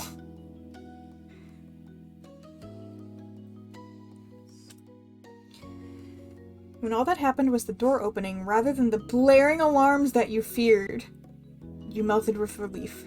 Oh. You guys have alarms and you did this? They didn't tell me that when I decided to sneak out. Back inside your house, you were surprised to find your mom still watching TV. Weirder still, it looked like they were on the same show that they were watching before you left. Yet you were positive you'd been out investigating for hours. Perhaps you could use their distraction to your advantage. If you could just get up the stairs, you would be safe from suspicion, but how could you get there? No, don't make me- no!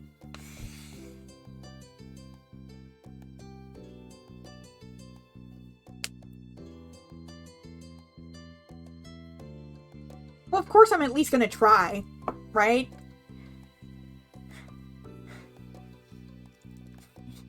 God, I don't like the you tried to sneak past part. I'm gonna get caught. They probably already, like, oh god.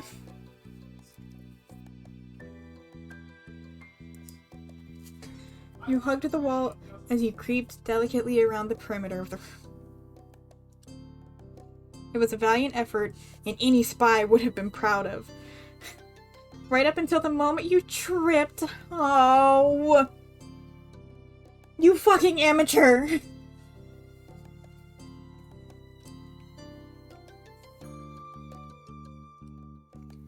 You might not have fallen, but your accident ruined your cover. You had been spotted. Didn't put enough points in stealth. They abandoned the couch and their show to hurry over. They were still in a state of surprise you weren't- I was trying to steal food from the fridge. Are you okay? What are you doing down here, sweetie? Did you have a bad dream? Yes.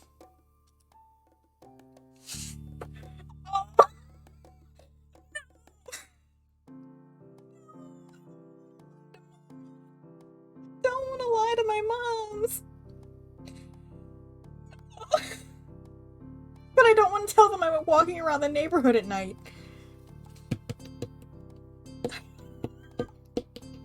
No. The consequences of my actions.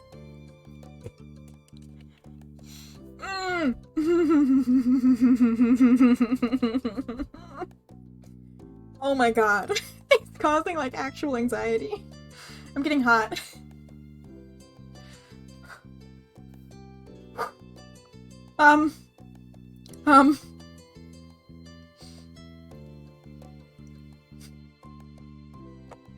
Fuck.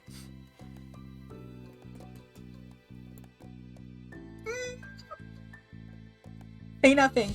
I plead the fifth. The surprise gave way to concern, and the two shared a look. Sweetie. Oh no, don't honey me. Your hand is cold. Why didn't you come over to us? I was supposed to be in bed. Little, you won't ever be in trouble for coming to us when you're frightened. That wasn't what I was worried about. I was worried you would just, like, not let me investigate.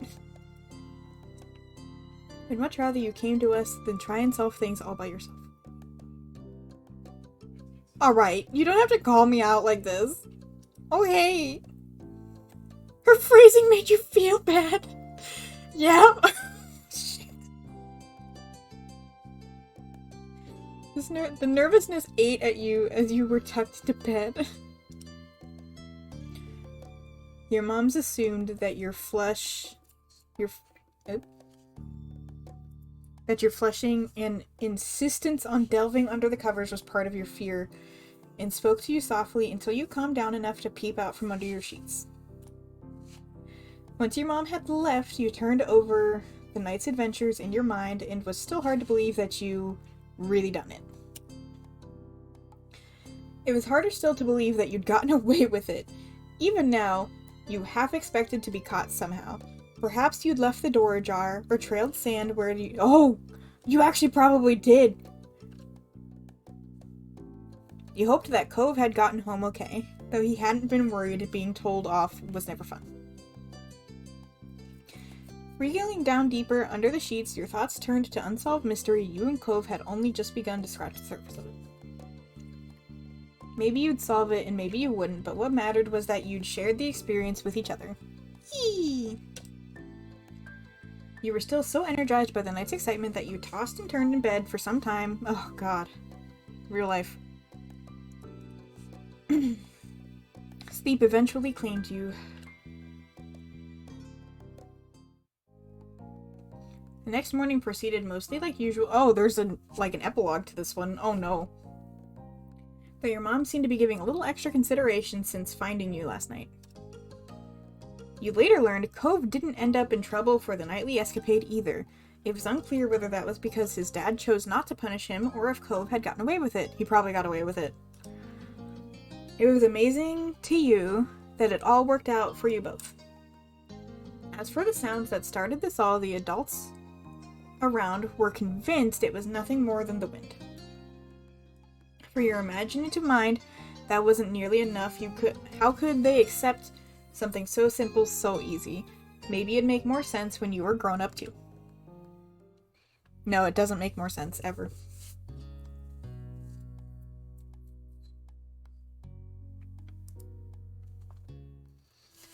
Another scorching summer day. Oh god, why is it hot all the time? Everyone else had something going on in the afternoon. It was just you and Silo. Oh yeah, I have done this one. It's Silo. This didn't happen much, especially since Cove had arrived. Without Lizzie around, Silo looked at you for all the answers it made you feel. Frustrated. I don't like making all the choices all the time. Unless it's like something specific. He was always wanting to hear what you thought instead of giving his own opinion and expecting you to come up with plans. It was hard work, especially for such a hot day. You drained yet another drink and frowned at the empty vessel. Your thirst was gone, but you still craved something icy cold, refreshing, something sweet, something like...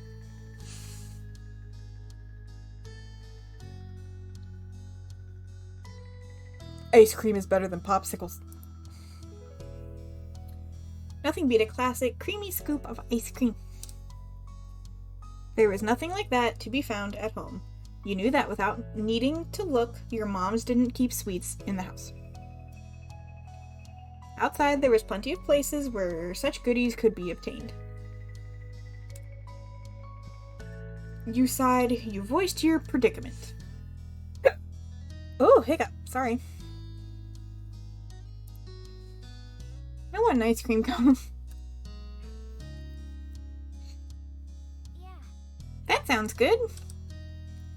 We don't have anything like that in the house, and I don't have any money. Oh, let me check if I have any.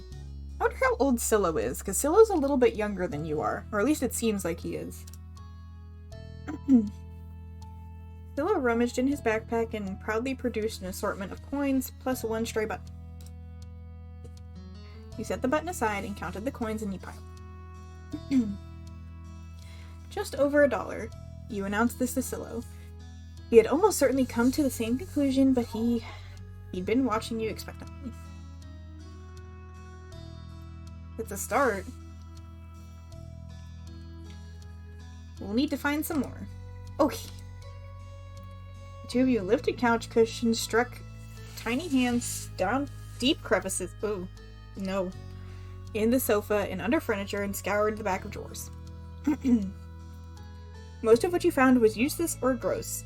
Bent paper clips, fluffy whiffs of dust, or sandy crumbs, but every so often one of you would strike silver or bronze. It's copper, it's not bronze, and add it to the growing pile of coins.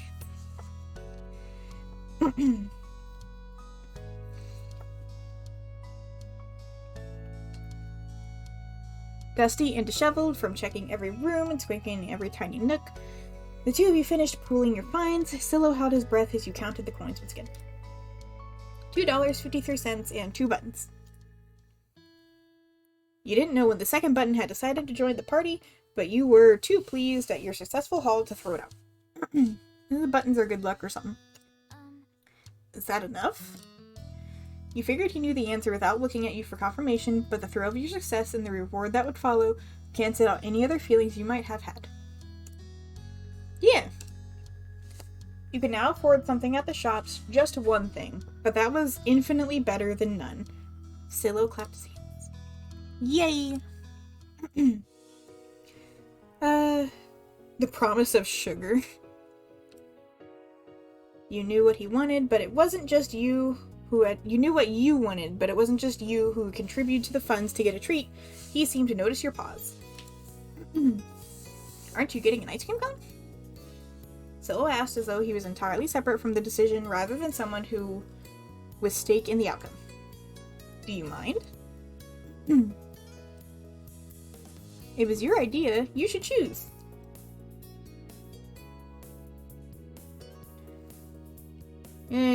I'll try and get something we can share. It wasn't fair for you to be the only one to decide when he'd been a main factor in making this happen.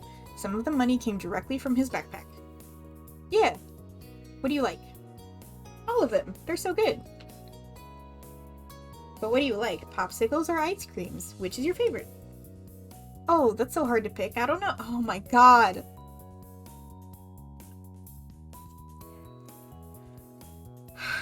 Baby boy, I love you, but please.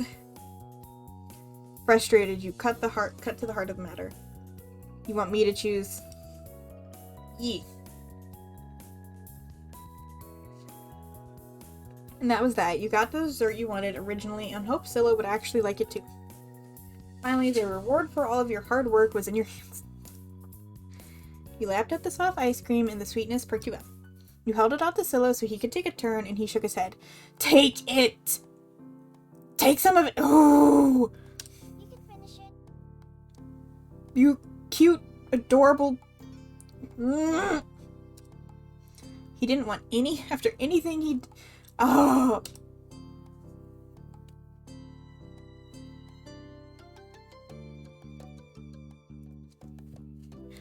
Even if Silo said it was okay, every story you'd seen on TV said sharing was caring. Yep. It's only fair that you have some. We both bought it. But you want it more than I do, and getting to play was a lot of fun. I want you to have some even more than I want to finish. Thank you. It's really good, thank you. You picked the best one. Yeah, I don't know. I guess he's just a chill kid. Even if he hated it, you knew he wouldn't say so. Maybe he thought it was gross and that's the real reason why he didn't want some. You had no idea. You studied him as he ate a little more and he had every appearance of enjoying himself. Still weird. The two of you began to head back home. Sat beside the shoreline, but your thoughts kept drifting to the boy beside you.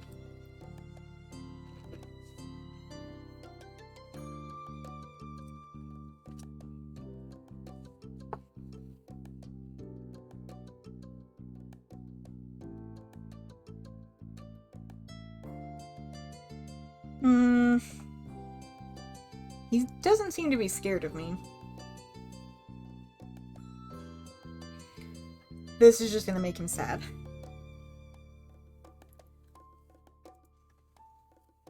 Not being able to talk to people isn't... That's not true. Talking to people sucks.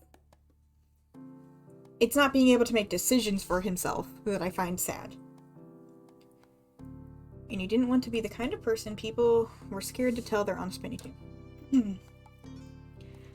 But if you couldn't have an opinion on something like ice cream, then you wasn't going to open up about this. You hoped for the best. Maybe you were wrong. Or if you were right, maybe he'd feel better about it soon. Silo made you unsure about setting a label on the experience of spending the afternoon with just him. There had been good times and there had been confusing ones. Well, positive of one thing at least, the treat was delicious and that was nice. The sun was low on the horizon as you returned to your neighborhood and then you spotted two familiar figures up ahead. just as you saw tears in Cove's eyes. Oh. You walk straight over, silhouette your heels.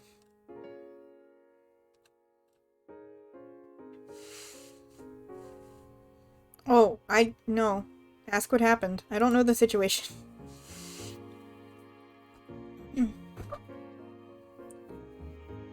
Without a time machine, the only way you were going to find out was by asking the witnesses. Liz might have done something, but she could have been in the wrong place at the wrong time, or even come to Cove's aid. You wanted to hear the story.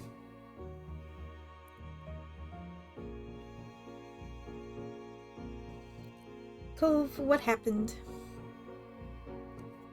I got yelled at. I will punch a bitch. He took a deep, steadying breath. Some grandparents got mad at me. Oh, right. Sorry. Lizzie jerked her head in the direction of a nearby house, and your heart sunk. You knew exactly what had happened.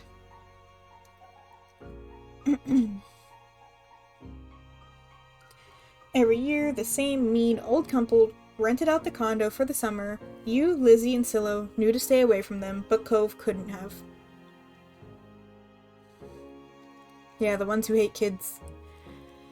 They're like that with everyone. Mm-hmm. Even your mom struggled to find anything nice to say about them. Oh, damn. But the elderly pair particularly took offense to kids. It didn't matter if they were really nice, like Cove. Oh! Best friend. Yeah.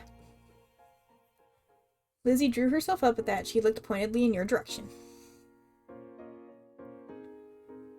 What? I was helping.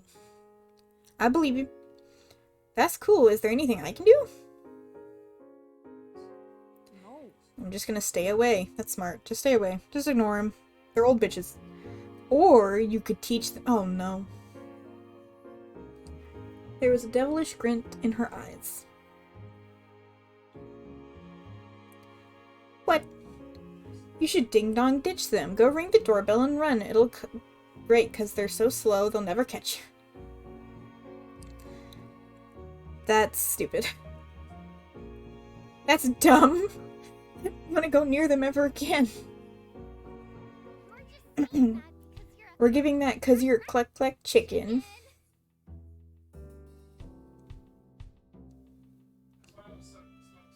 Don't look at me. You're not a chick.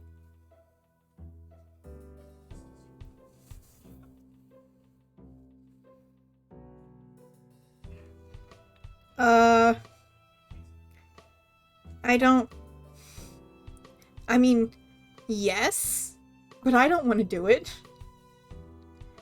Yeah, I don't even want to deal with it. It's just leave them, they're gonna die soon. You looked at the house behind those closed doors, lurking two beings rich in years with poor patience. Maybe they deserved retaliation, maybe they didn't, but punishment wouldn't be coming from you.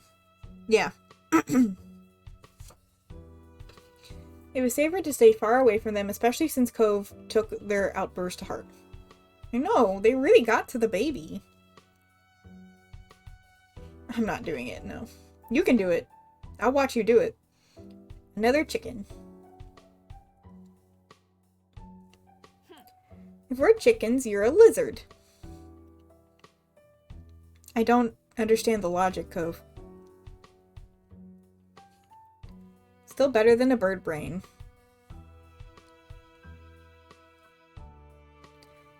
The condo door opened, revealing one of the two culprits. The old man's wizened face was yet in a scowl, which was to say he looked exactly like he always did when you saw him.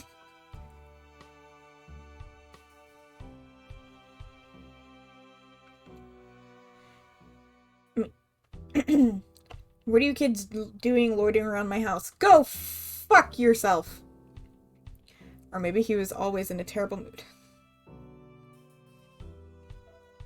Nothing.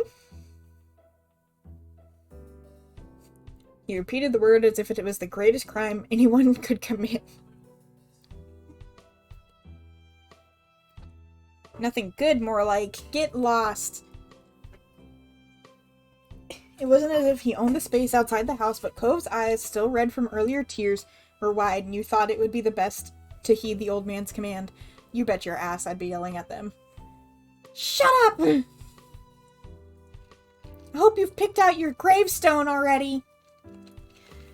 Lizzie took off, with Silo immediately trailing after her without so much as a glance back in your direction. Bye, Silo! So much for your— yeah! Bye, I guess. You waved your arm at Cove, summoning him to follow you, and ran after Lizzie. Third wheeled. The old man's hollers propelled you all the way from the street to the sanctity of the hill. Only once you were safe did you notice the stitch in your chest and the ache in your legs. You flopped down, the blades of grass tickling your face. Lizzie, who had taken the lead in the end, was already lazing on the ground.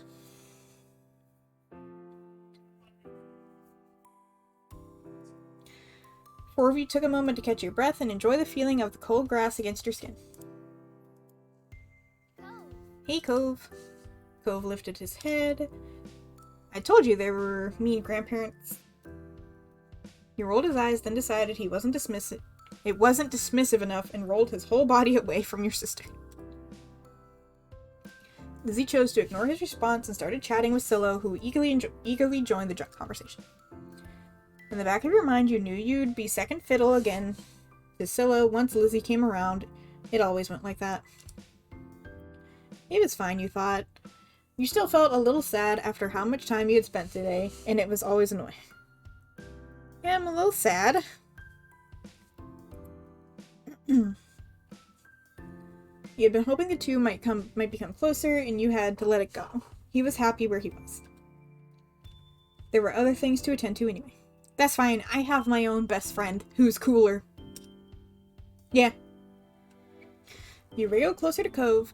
He had calmed down for the most part, and was inspecting a flower, his fingers pinching at the stem and tilting the white petals towards him. It's a poppy. And the type of poppies on this hill are named White Lilin Poppy, Mom told me. I don't remember this dialogue, actually. I don't remember being told what type of poppies they are. But maybe I just missed that part. That's funny. He ran a finger around the edge of the petal. It doesn't feel like cloth. You need a lot of them to make anything. He nodded and released the delicate plant. Evaluation complete. This is my favorite kind of flower, but I didn't know what it was called. Thanks. It's mine too. I like roses. Buttercups are great. Favorite is... I don't remember. Oh, I don't remember this. Type your own answer. That'd be cool. Let's see. Mine too. I don't like roses. Buttercups were cute when I was little. Snapdragons are pretty cool. Hibiscuses are okay. I don't remember what peonies look like. Sunflowers are crazy little things. Taller than me. I'd picked tulips. Orchids are the most special. I don't remember what orchids look like. I don't know different types of flowers. I like flowers. I don't care about flowers. I only know...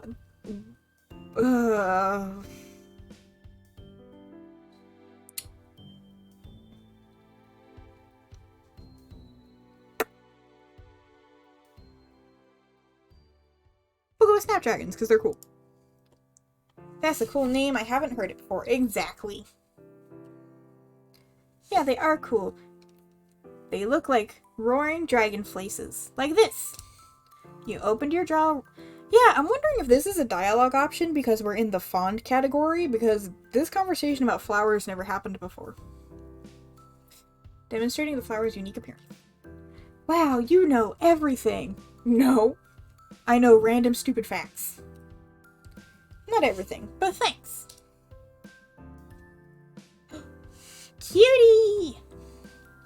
You moved onto your back with a small smile and looked at the darkening sky. The blanket of clouds reminded you of the thick throw... the throw you curled under on cold, rainy days. You wondered if the clouds would be as soft. No, they're not. They hazily floated on by, splitting from each other, merging and morphing into new shapes.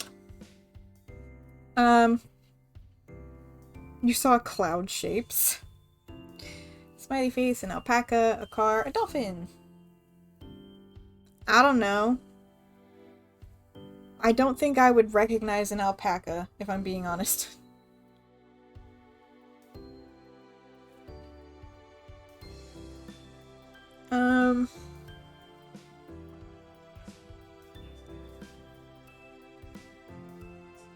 Sure.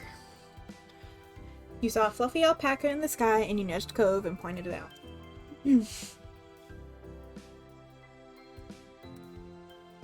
Cove joined you in gazing sidewards. Look at him, he's so cute. Whoa. It's more like a llama. Oh my god. Why do these kids even know? Why do these kids... Why...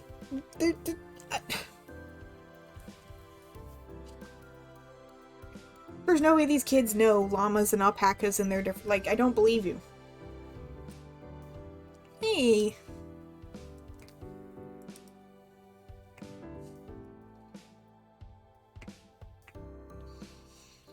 All the sun's light faded from the sky and the moon rose high. She got to her feet, dusted strands of grass, and surveyed her surroundings. Beckoned to sweep the tide. Let's go to the beach. There was no arguments from the other two. Silo was still Silo, and Cove would never say no to going to the shore. Wanted to go there too. We're too tired to argue. We're happy to do what the others wanted. I want to go to the beach. I like the water. We stepped into the sand for a second time that day, but it felt different at night. The beach was really quiet at this hour, abandoned sandcastles and footsteps on the sand. The four of you kicked shoes off and removed socks and walked along the water's edge. I don't know, if you live in a town like this, 9 times out of 10, like, I wouldn't even be wearing socks. You'd be living out of sandals, because it's so much easier. Which is what I did when I lived near the beach. Everything is just so sandy. I wonder what would happen if you tried to take a bath in the ocean with shampoo and everything. It would be bad for the fish. Jeez. I didn't say anyone would do it. Jeez, you don't have to be so serious about everything. You're the one who asked what would happen. That is what would happen. It hurt the fish. I like bubble baths at home. Hi, Silo. Me too. Bubble baths are luxurious. Oh, big Scrabble word for a 10-year-old. You'd never heard Lizzie use that word before. Mommy loves to have bubble baths in her bubbles in her bath. She'll turn the lights off and have candles. I'm gonna do that next time. Hey, when's your mom coming to pick you up anyway? Not for a while. She's busy. What about your dad? How come you never talk about him? Nobody does. Cove. Shh. Don't you know you're not supposed to ask something like that? Why would somebody want to talk about something they never talk about? That's fair.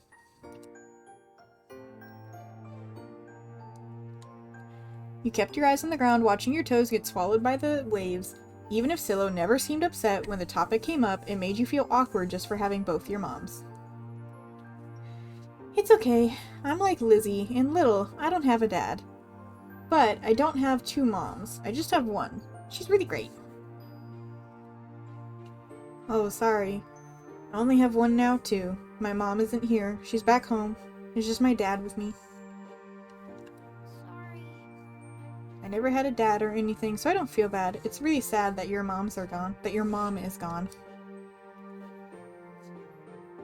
Well, they're kind of bonding. Trauma bonding. It's the best kind. You joked about Silo's mom getting together with Coast. That's not appropriate at all. Even if they're all different, our parents are good in their own ways. You didn't say that. Yeah. My moms are the best, though. They're the greatest parents.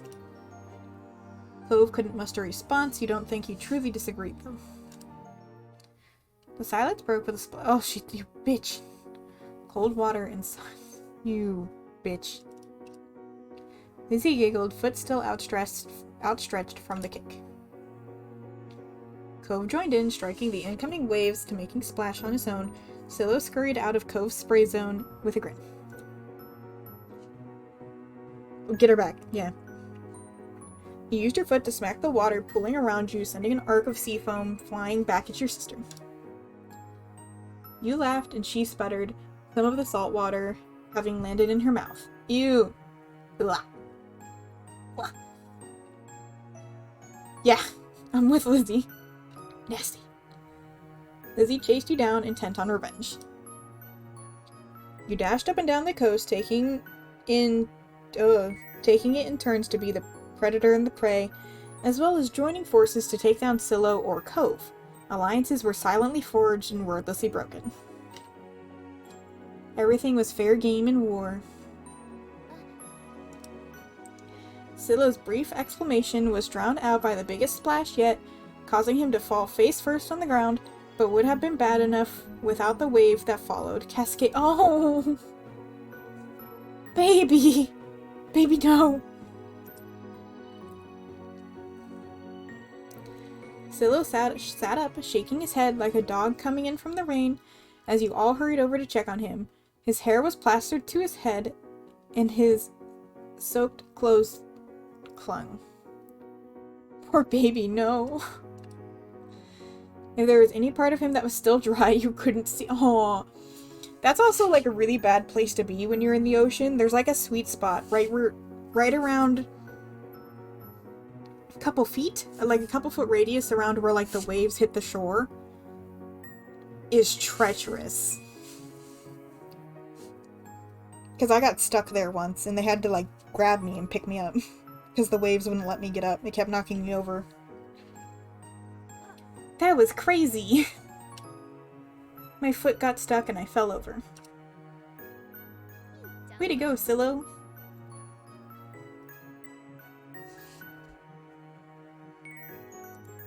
Help up the baby. Silo didn't take your outstretched hand. After a moment, you dropped it. Lizzie was too busy snickering to notice and held her hand out to Silo, too. He reached over and took it slowly. He started to pull himself from the ground.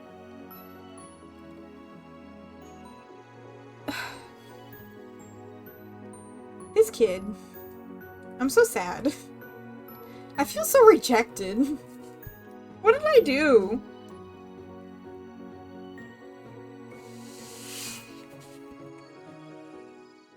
I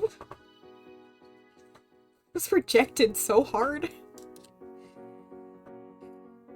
Then he slipped on slick sand, dragging him and Lizzie down. That's what you get! Time for another wave to hit the water world over them. Aha! Sorry. What were the odds of that happening twice in a row? I wish they would give me nickels for each time. You thought they must be low, but there is no way Silo would do something like that on purpose and then pretend it was an accident, especially not to Lizzie. That's fair. He's a simp. Even if your relationship with Silo felt unclear, he did at least like her a lot. Lizzie was his favorite, right? Smiling boldly, Lizzie extracted herself from the ground and wiped a streak of sand from her cheek. She didn't intend to let this embarrass her. Good on her.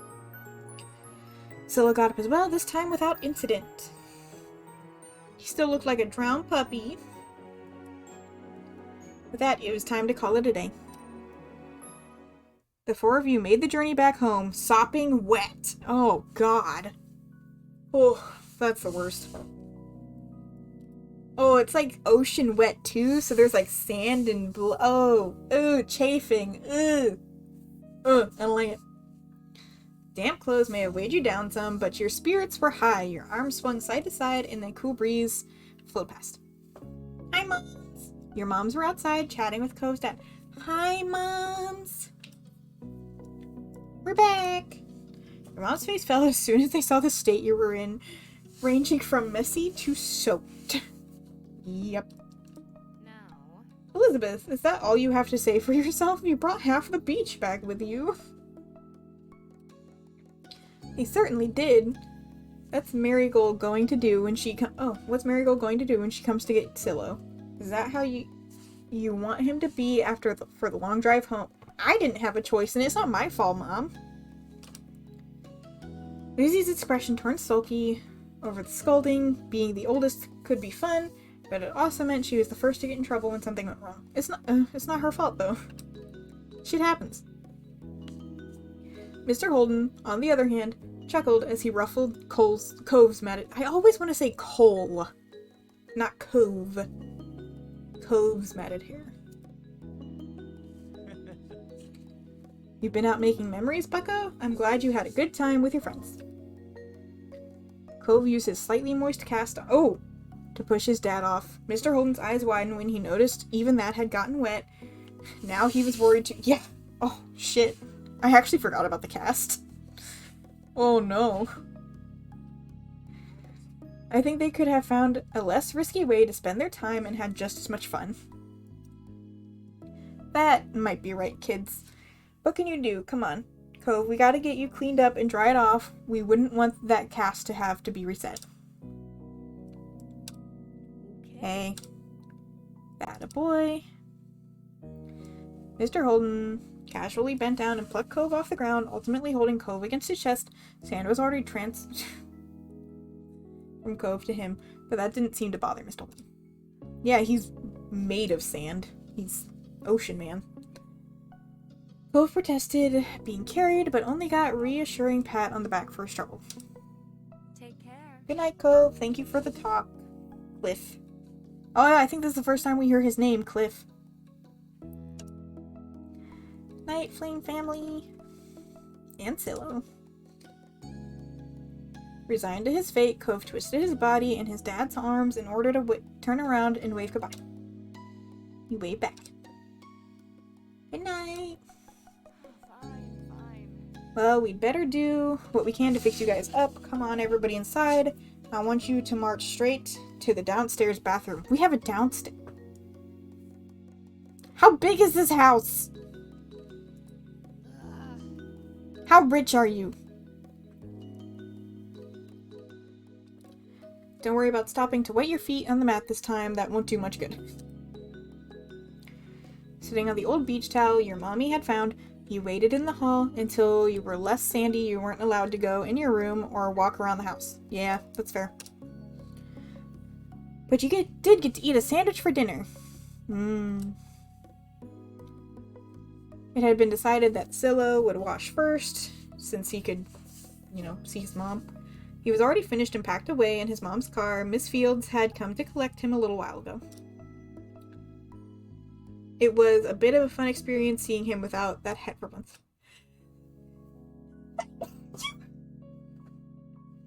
Sorry. Lizzie, being much more stoked than you, got into the bathtub next. It wasn't the bubble bath she had hoped. This was a no fun allowed cleanup session. At least that's what she claimed. It's not cute. No. Not much longer. It would be your turn. Then the bath was done. You'd have to go right to bed. That's a good day, though. You go swimming, you get soaking wet, and then you take like a nice... Oh, that's cozy. After a day like this, though, you were glad you weren't going to be any further events. Drifting off to sleep sounded like a great idea. Yes. Okay. I think we can do one more. And then it'll be roughly time to let it go. You've been brought along to the big park today, which did an excellent job of living up to its title. Oh, it's this place. This place showed up later in the game, in the main game. The park near your house, with its lonely playground equipment, wasn't even a quarter of the size of this expanse of grass and trees that lay before you now.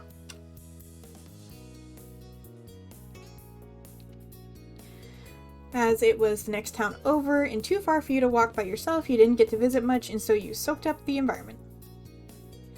Another difference between this park and the one in your neighborhood was that this one had visitors other than you, Lizzie, Silo, and Cove. Today it was the busiest you'd ever seen it, thanks to the community get-together, luring people in from all over the local area with the promise of barbecue and fireworks.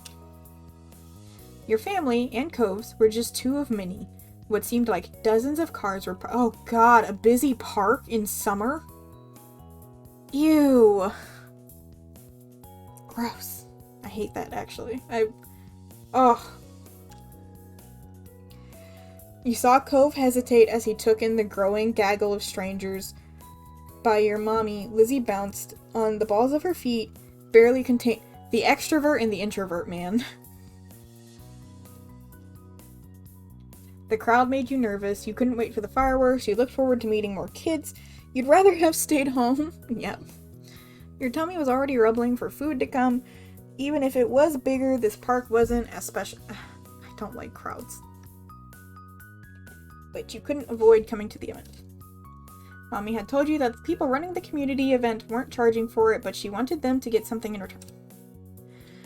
Which is why you'd not been allowed to touch the beautifully iced cupcakes she had carried in her lap during the drive over. It was a special treat for them. Oh, but Mom, I want the cupcakes. Every time the car made a turn, she'd clutch the box tight enough for her knuckles to strain, much to everyone else's amusement. Mr. Holden's contribution to the party, a big pack of juice boxes, was tucked under his arm after being retrieved from the car's trunk. Hi, Mr. Holden. You bet there had been no such dramatics around the cargo getting here in one piece, but the boxes did lack a beautiful shimmer of Mommy's treasure cupcakes.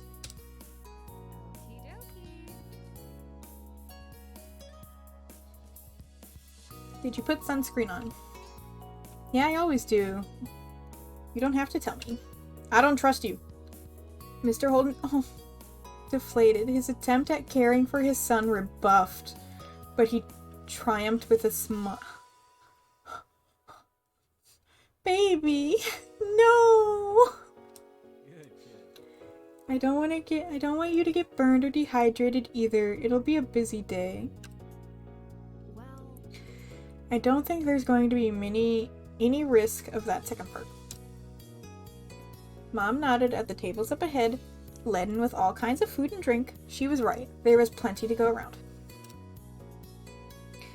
The parents headed over with you, Liz, and Cove trailing after them. A bunch of grown-ups were clustered around chatting, but you were more intrigued by what was on the tables. Yes, food. Some of it was familiar, chilled meat, sliced veg... carrots? Are there carrots? Big bags of chips, but there was a lot that you didn't recognize. Your moms had said you weren't to touch the food until they said it was time to eat. You didn't see the harm in taking. You wanted to listen to the rules. You didn't want to risk getting. I just don't want to get caught. It'd be bad if you got in trouble before the event even started. You saw that Mommy and Mr. Holden had deposited the food and drink they'd brought. Mommy gave the cupcakes one final worried look before turning to you with a smile. Since that's the topic at hand, how about refreshing up with something to drink?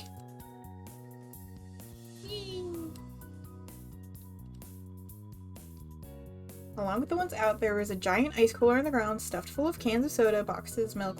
Milk! That's about it. No! You don't put, Don't. I know it's a cooler, but don't bring milk to these things, ever. Never bring milk to these types of things. That's a terrible idea. Your drink was juice. Serve the sweet juice through a straw until all too soon you were sucking up only air. Milk is good. No. I like milk. Milk isn't gonna survive in a cooler. Little cartons of milk for kids in a cooler on a hot summer day in a park? No, I wouldn't be drinking that milk. Yeah, but I wouldn't be drinking this milk. This is questionable. I don't trust it in that cooler.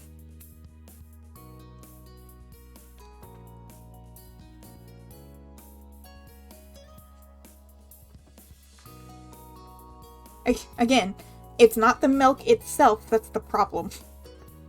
It is how it is being contained. It's not safe. It's gonna get gross.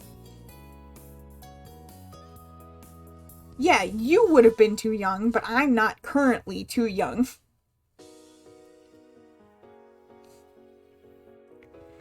The little group took a break and everyone quenched their thirst. That hit the spot, but you kids should go have fun. You can take your stuff with you, enjoy the kids' plays. Oh yeah, you told me about that. You told me about the pudding incident. Just don't go too far. Oh, Mom! We'll be keeping an eye out, so don't even think about sneaking off. We're not going to the other parts of the park today. Lizzie huffed at their comments. They did sound directed at her, but she scanned the surroundings, nodding her head towards a group of kids in the general direction. Come on! Downturn as he looked from his parents to the other adults to the new kids, clearly not favoring either option. But ultimately, he hunched his shoulders, tagged along after Lizzie. You wanted to play with the other kids too, you stuck with your parent. I mean, I'm gonna go with my friend and my sister. You followed after Lizzie and Cove. You were waiting for you on the outskirts of the group of parents.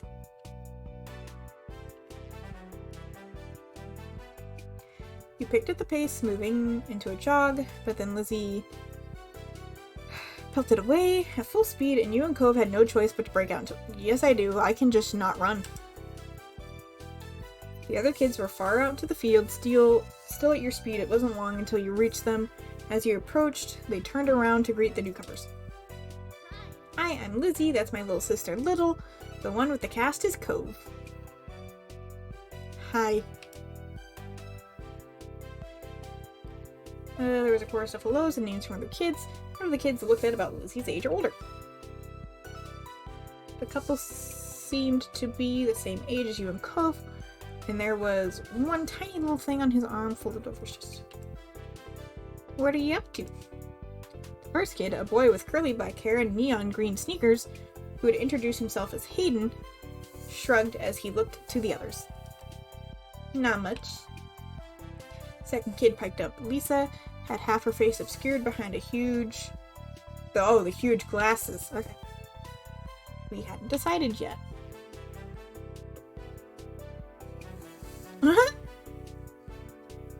Following her gaze, you saw the spray of water first and heard the shriek of someone got splashed in the face before you spotted the person shooting them. Some people are playing with water guns, but there aren't any left. The smallest kid, Noah, grumbled at that. You guessed that was why he was sulking. Spencer, who hadn't said much, patted his shoulder. I'm not gonna remember any of these kids' names. So that's out. A new kid raced over with a glint in her eyes and braids streaming behind her. You spotted the plastic orange pistol in her hand too late when the trigger was already being... Oh no! Rude! Lizzie, who had been caught first, was fuming. Cove wiped the water from his face and rubbed your ear, trying to dislodge the water. Ooh, she got me in the ear? Ah! Rude. I am more worried about his cast. Worried, you looked at Cove's plastered arm and you knew that he had to be careful with it around water. It's okay. It's not okay! The girl simply darted off, finding more victims unaffected by your reaction. He doesn't mean any- I didn't say she did, but she can't be hitting him. Lizzie tutted, flicking her hair out of her face. The girl, not meaning anything by it, didn't change the fact that she had been sprayed. Lisa's face lit up as she did have an idea. Hey, we should catch her. She won't be able to spray people if she's running around from everybody. That's not true. She can just spray us when we get close to her. No. Cove nodded as the other kids murmured at their interest, or lack thereof, in the game.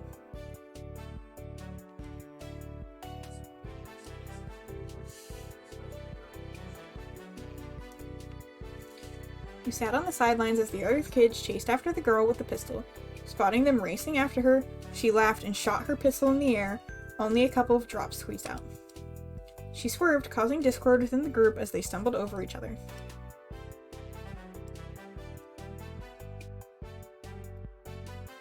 didn't seem necessary to do anything but watch. Yeah.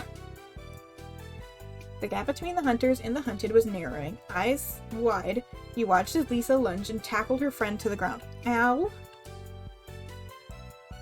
Panting, she punched the air in triumph that pushed her glasses back up to the bridge of her nose. The girl, who had been caught, giggled as she got to her feet, brushing strands of grass from her knees. Smiling, Cove came to a stop. Lizzie whooped in delight, clapping her hands. The boy with the bright sneakers grinned. You're it now, catch us if you can.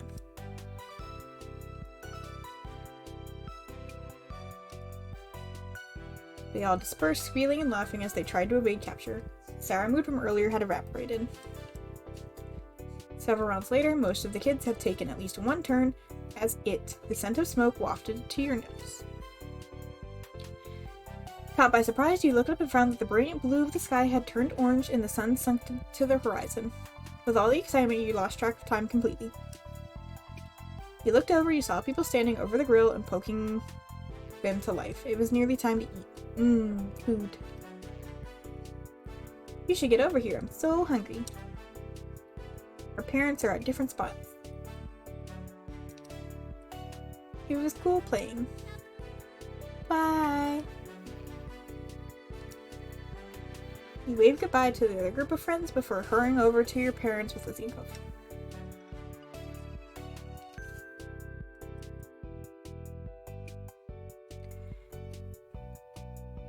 A tickle unfurled in your throat, growing more persistent as you came closer and closer to the source of smoke. As the three of you approached the tables, your parents spotted you and came to join. Halfway, you tried to greet them, but another cough obstructed your words.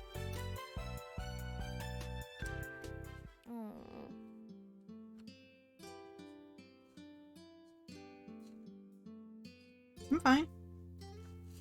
Pretty sure. No one needs to go up to the girls if they don't want to. Just let me know what you need. There was no response from the other two kids there.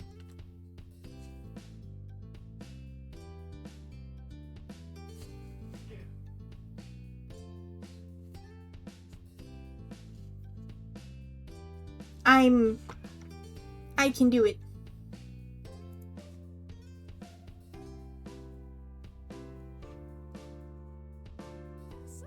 Main thing being served was kebabs. With kids? Okay. You can have whatever you'd like on it. There's different meats and veggies. As you approached, you found a vast array of bits and pieces ready to be stewed and served up. Ooh, I get to pick? Yay! Okay. Right? Okay. Pork is good. Onions are good. Potatoes are good. Shrimp is good. Sounds good to me. An 8-year-old who loves shrimp. I don't want to hear it. It's delicious. The veggies will be good for you. Yes. I got like the least healthy veggies on that list. Order given, you waited for your food to be ready. I heard what you ordered. I'm getting a chicken kebab with all 3 colors of peppers. I feel like that's pretty sophisticated taste for a 10-year-old. Noticing that Cove approached, she turned in. What are you having? Why does it matter? She's just asking a question. I don't know, I was just asking. Yeah, that's fair. I'm getting beef and shrimp and all the vegetables except onions.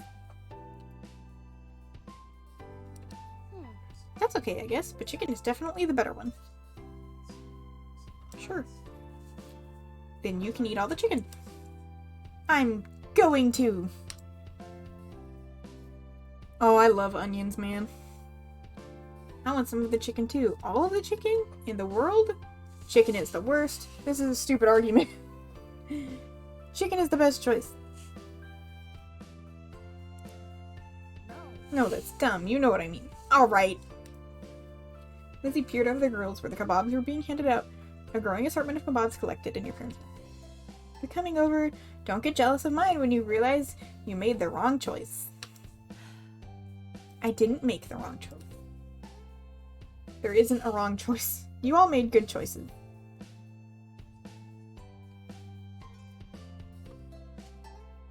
It's just what kebab somebody eats. The person serving gave your mommy one final kebab, and then your parents moved over to rejoin you. Between them, they were carrying 6 kebabs, one for each of you, including Cove and Holden. Mr. Holden, sorry. We've got the goods. Cove's dad is looking for a place we can sit. In the meantime, we can begin passing out kebabs to their rightful owners. Lizzie smiled smugly as she received hers. These are pretty big, be careful not to drop, and try not to poke yourselves with the ends either. Okay, so, really if this was the case, they would just give the kids the pieces and not the stick, I think. Because I'm pretty sure that may have been what they did with me. Whenever there was, like, hazardous food, you just take it all off the pieces and give it to the kid and give them a fork. Hearing that, you tentatively pushed the tip of the skewer against your finger. It felt like the point of newly sharpened pencil. Though it didn't hurt your hand, you wouldn't want it scraping the roof of your mouth or jabbing your tongue. Mommy clicked her tongue. It would have been nice if the options were a little easier to manage and less messy to eat, especially for smaller kids. Are there not plates? Just take it off the skewer and put it on a plate. Or napkins. Put it on napkins. Oh, there aren't even... Oh, okay. Brady, they answered my question. We could set the food down for a second. True. That's what you get for the price of free. But we can... I don't believe for a second somebody at this place didn't bring, like, paper plates. There's always that one mom that is, like, totally thought of that. Liz nodded her head vigorously, clutching her kebab like a trophy. Your parents led you back to the tables, and immediately evident why Mr. Holden had been sent to scout one out. The benches had quickly filled up as people got their food.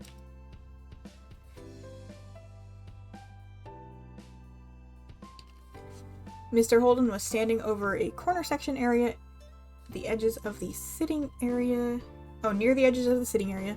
He beckoned your group over to join him. You clambered onto the bench, taking care not to let your kebab slip from your fingers. Cove took the seat next to you. Yes, best friendo. And Lindsay took the other side. Yee! I'm the favorite. Your mom passed one final unclaimed kebab to Mr. Holden.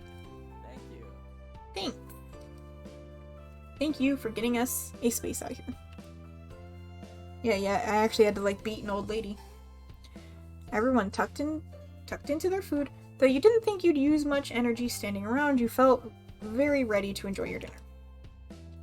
Perhaps it had been delicious smells that had filled the air, along with smoke that had so irritated your throat. Mr. Holden, what do you do? Well... Oh! Well, that's not an answer. Do you play golf? Only if you count mini golf. One look at Lizzie's stricken face confirmed that she did not. She's a golfer who doesn't play mini golf? Okay. She could enjoy the occasional round of mini golf place, especially if she had an audience to impress, but your sister took her passion very seriously. Oh, okay. Damn, sure. Even then, it's been years since I gave it a shot. Cove groaned at the feeble... I didn't even catch that it was a pun. You weren't sure if she was responding to the joke, Clove's annoyance, or Lizzie's offense. Don't worry about it. Just as well, she'd be bragging to you. She'd be dragging you to the green every week. That's because I've got dedication. You need good drive or two to get far.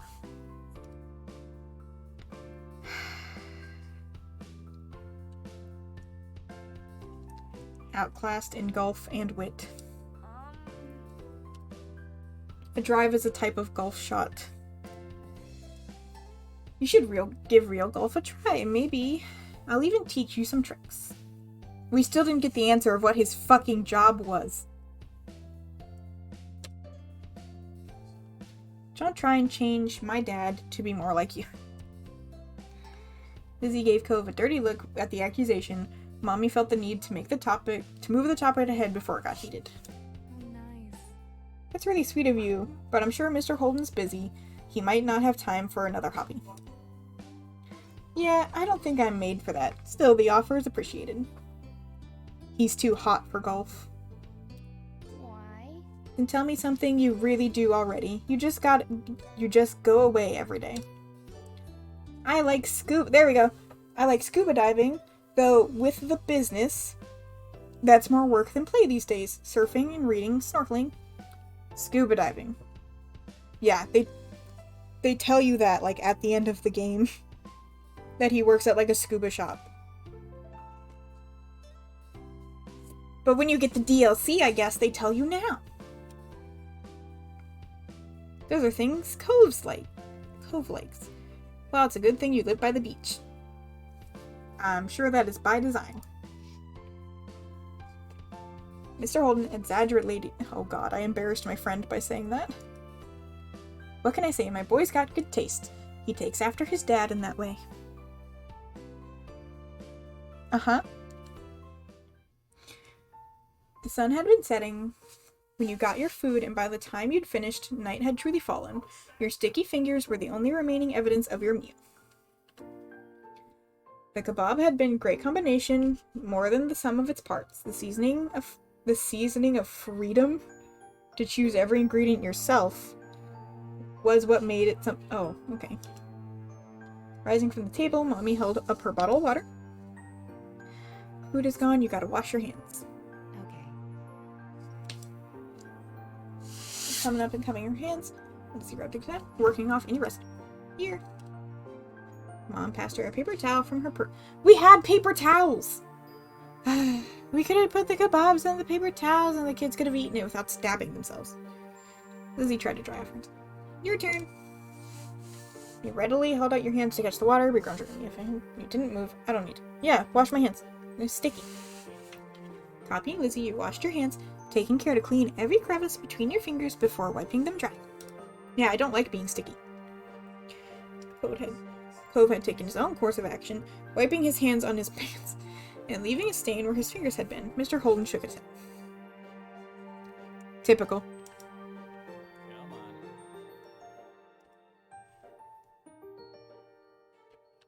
Come on. It's not that bad.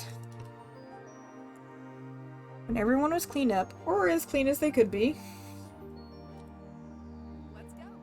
let's go make one last check at the coolers and restock drinks before the fireworks show. Oh right, there's fireworks too.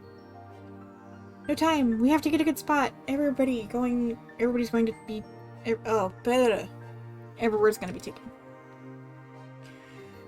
How about I go ahead and save space again? You can meet me there in the field after getting the drinks. He's so nice. Then I'm going with Cove's dad. I'll find the perfect place. Okay. Okay. Sure thing, I could use the extra pair of eyes. He's so good. Mommy shook her head ruefully at Lizzie, even more enthusiastic than usual attitude. That's fine. Alright, me, Cliff, and Lizzie can go find a place to sit. Pam, Cove, and Little can do you want to go get the drinks? Okay. Yeah.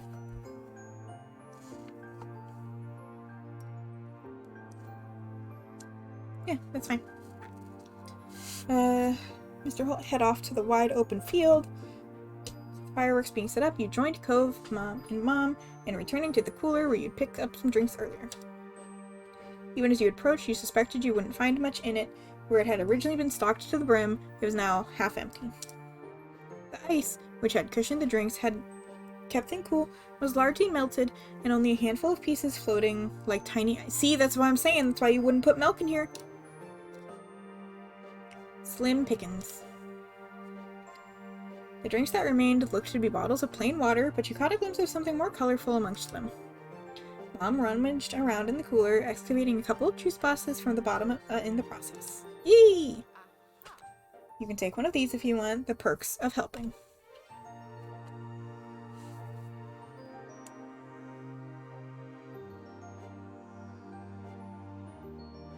Oh, can probably give it to Lizzie or something. Yeah.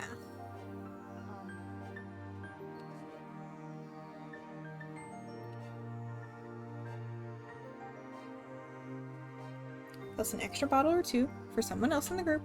Mom's phone started to ring. She juggled the water bottles over to the crook of her arm and looked at the caller. How are you? Did you find the perfect spot?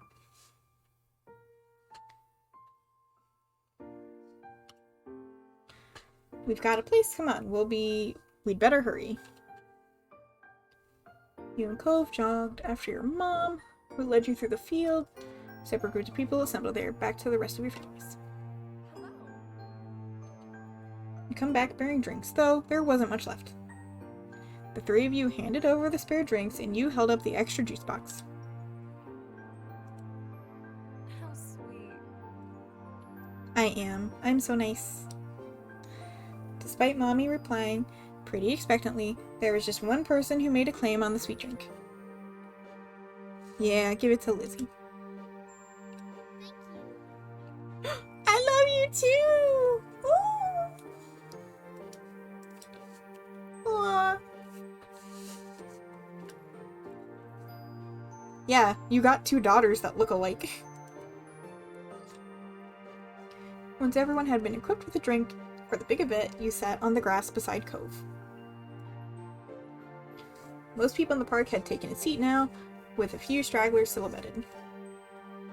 A few rambunctious kids were still dashing it out, but their number was steadily decreasing.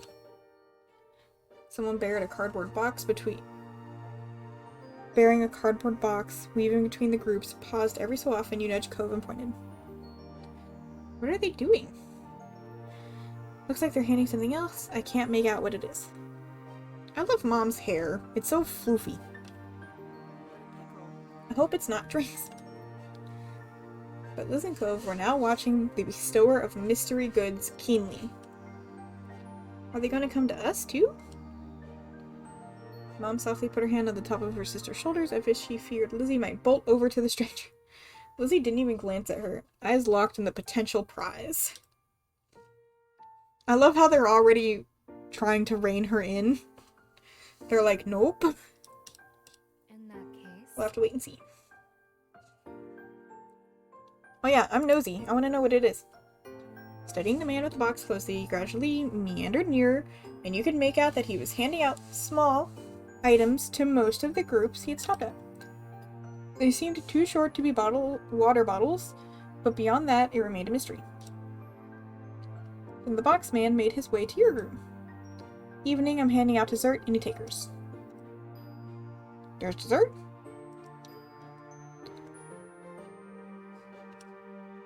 Ooh! Oh, these little things! Oh, that's cute!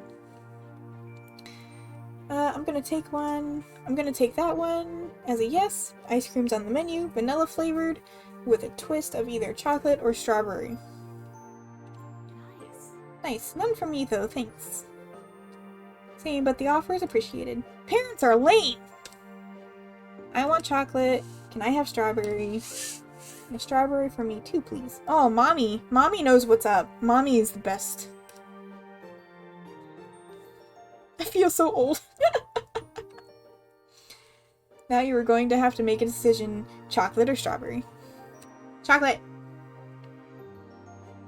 You pulled your mom's shirt and whispered you wanted strawberry. You pulled out your mom's shirt and whispered you wanted chocolate. You didn't want either. You were lactose intolerant. I love how that's a decision you can make. You don't eat milk. Or dairy products. I want chocolate. Reaching into the box, the man brought out the requested ice creams and tossed them out. It came packaged in a little plastic cup, complete with a wooden spoon stuck to a paper lid. Yeah, these little fucking things. I hated those little wooden spoons. They were weird. They had weird texture. I did like the ice cream, though. The condensation wet on your fingers was in a pleasant way.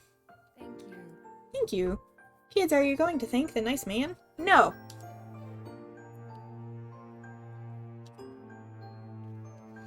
There was a chorus of thanks. He cordially nodded and walked off to another group. The man couldn't spend much time with each group considering how many he had to get to. You peeled back the tab that covered the ice cream and got right into your unexpected treat. Yee! It was amazing. It's fine. It's ice cream. Lizzie definitely enjoyed hers. Cove was too. You couldn't help thinking about how Cove had strawberry while you had chocolate.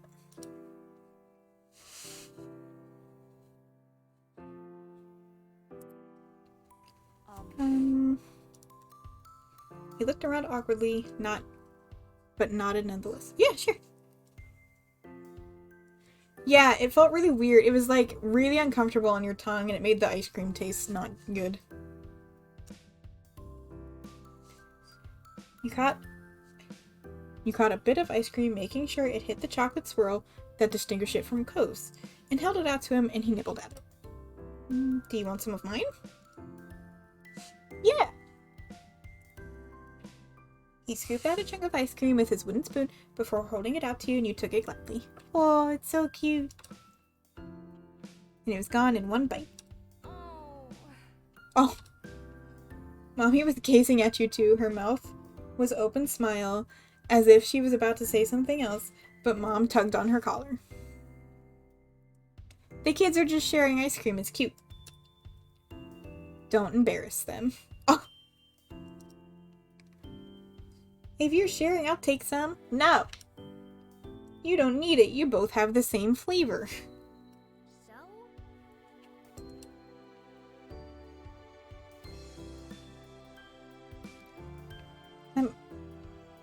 You can have some if you want, I guess? It's the same, but whatever. She enthusiastically took a bite of your ice cream before then offering you a bite of hers in exchange. In the end, that kind of made it pointless. Shut up, it's cute.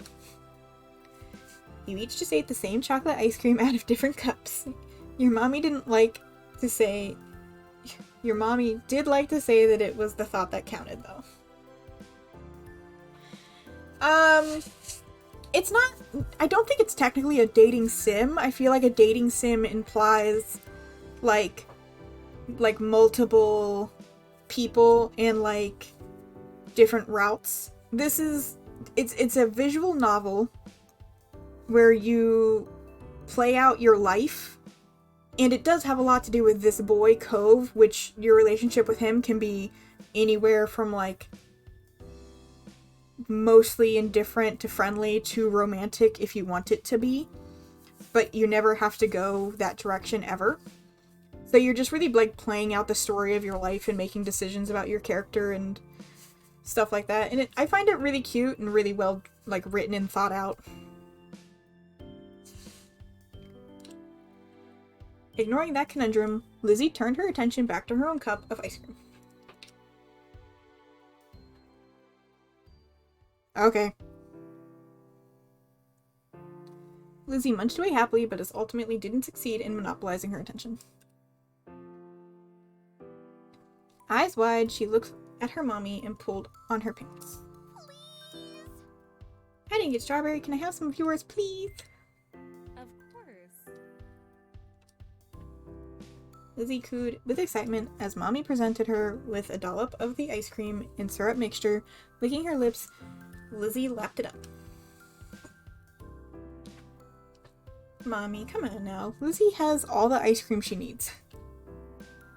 She simply laughed and pinched Lizzie's cheeks, then dug her spoon in again and held it out to you.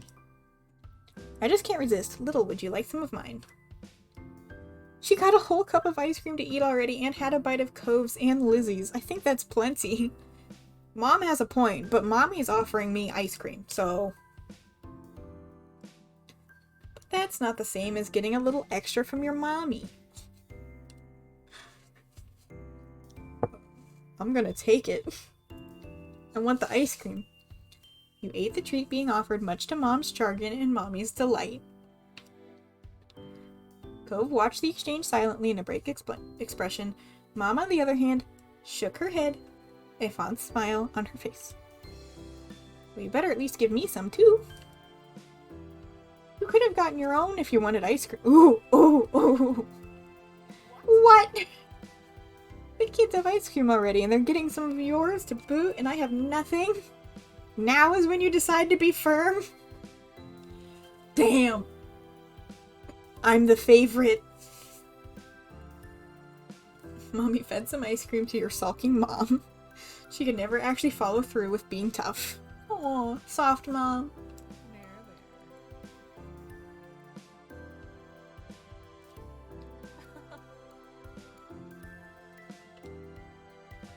No, it's okay. Thanks for keeping me in mind.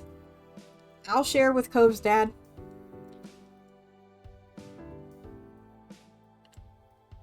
Cove shook it as firmly, concentrating on his own cup. As long as no one is feeling left out. Mommy is so nice. Then the first firework cut through the sky, ascended until it hit the crescendo and the explosion, the park flashed. Squealing, Lizzie leapt to her feet. Oh god. Forgot her ice cream tumbling to the ground and the firework. Oh my god, no, the ice cream is better. Maybe not that ice cream specifically with the stupid wooden spoon, but... Everyone else looked up at the sky as another firework whizzed through. The event was thrilling. It was impossible to tear your eyes away from the scene. The loud noises hurt your ears. You covered them up. It was kind of neat. You shrunk back, hugged... It was kind of neat. Yeah, it's fine. Fireworks are fine. Bo sat by his dad, captivated by the sky, sparkles and flashes overhead. Mr. Holden watched the fireworks scene impassively. He did smile at you and even gave a thumbs up when he noticed you were looking over. Oh god. Not me being caught looking at his dad. Mommy hopped to her feet, pulling Mom with her, pushing her into joining Lizzie and jumping up in tandem with every crack of the fireworks. To offer you a hand up too.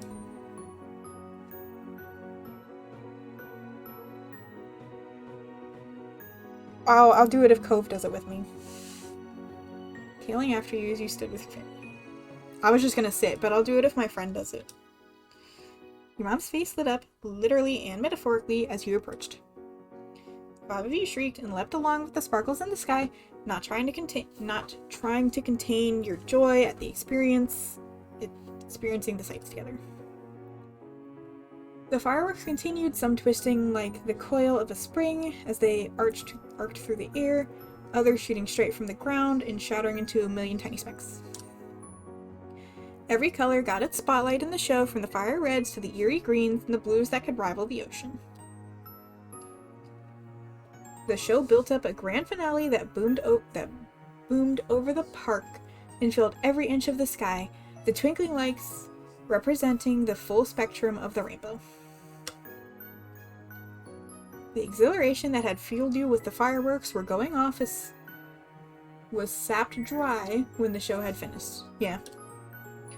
You collapsed into a giggling heap on the ground, suddenly aware of how your legs ached from the exertion.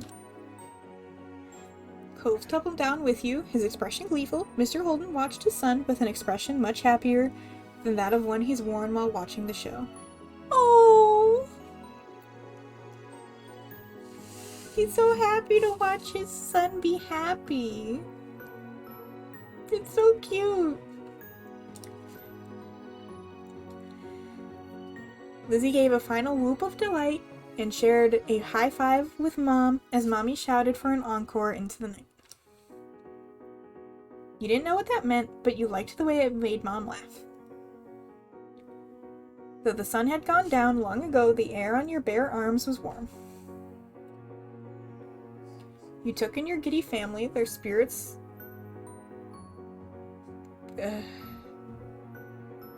Fuck it. Then your new friend and his father, who looked happily in their own quieter way, and smiled. Yay! Oh, I could push one more.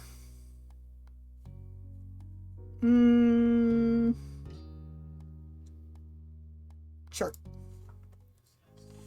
One more. Cove wasn't able to do many things that summer when you, him, and Silo sat out on the shoreline one bright morning, you could tell he wanted to be in the water. Me too, man. Best part of the beach. Bye, Scrawl!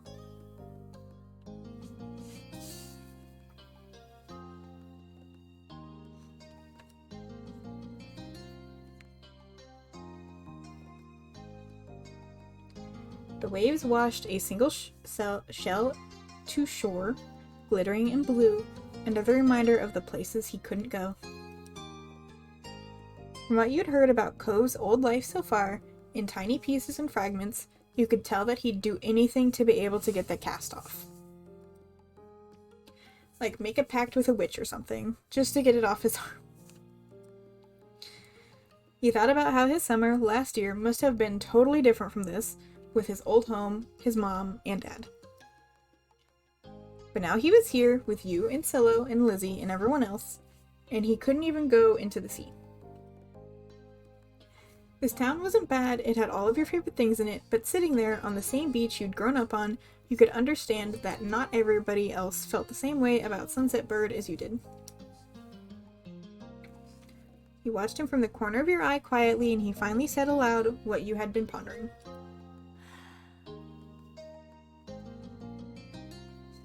The water? Yeah.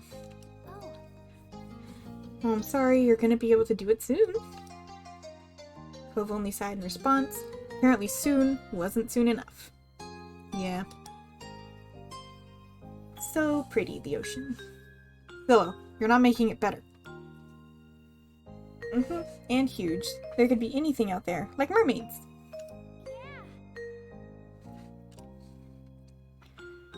I wish you didn't have a cast. I don't really care. Swimming might be fun. I'm fine here on land. Mermaids aren't. Oh, that's lame. Wish you didn't have your cast. Obviously not interested in hearing much more about your input on the situation, Cove turned back to the water. But as he looked away, something about Silo's slow, careful movements caught his eye. Sandcastles. Sort of. I was only playing around while you were talking. I'm listening. Maybe I could too. I've only made big piles before. Is sand a good idea with a cast? I don't think it is. It's really nothing special. I'm sure you'll be good at it anyway. Well, how do you do it then? Silo's cheeks lit up. You could tell he was a little bit uncomfortable to have Cove's expectant stare on him.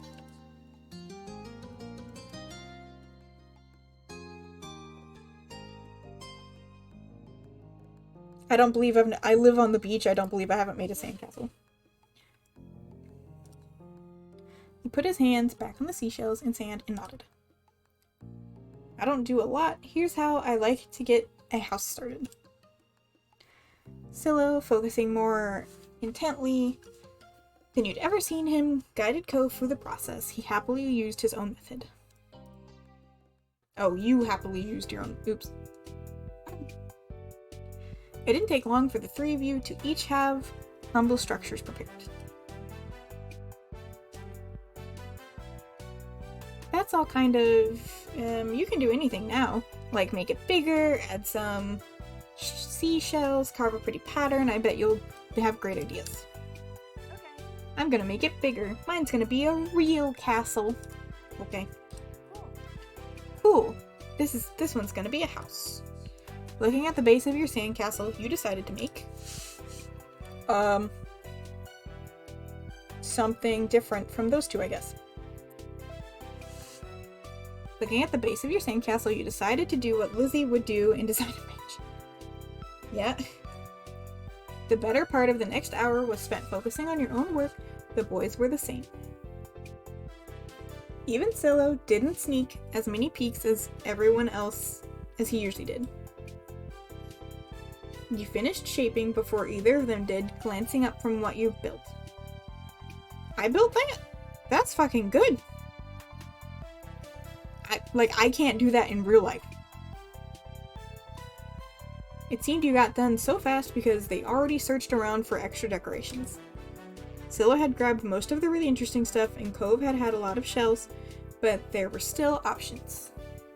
The first thing you reached for was a red bottle cap, blue seashell, or sea glass.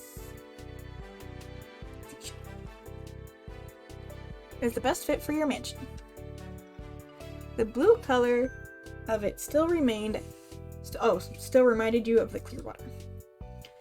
So you put it in a funny place where it'd take a second look to see. Pleased with your result, you finally took the proper look around and that wasn't focused on the sand itself. Both Cove and Silo seemed super immersed still. You knew you could probably sneak a peek at either one's work.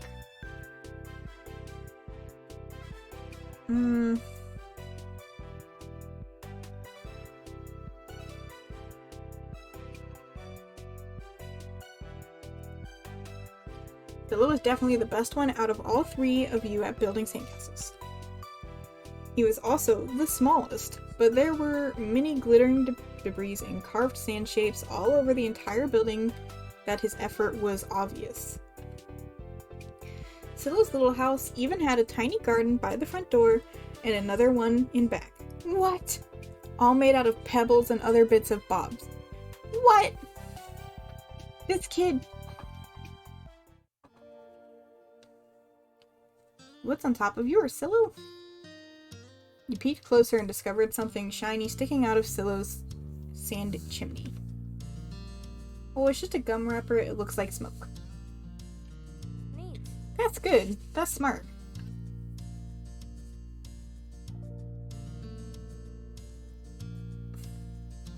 Yeah, I didn't think of that. Silo smiled without a word. And that was that for the current topic. Can I see what you did? Sure, come look at my mansion.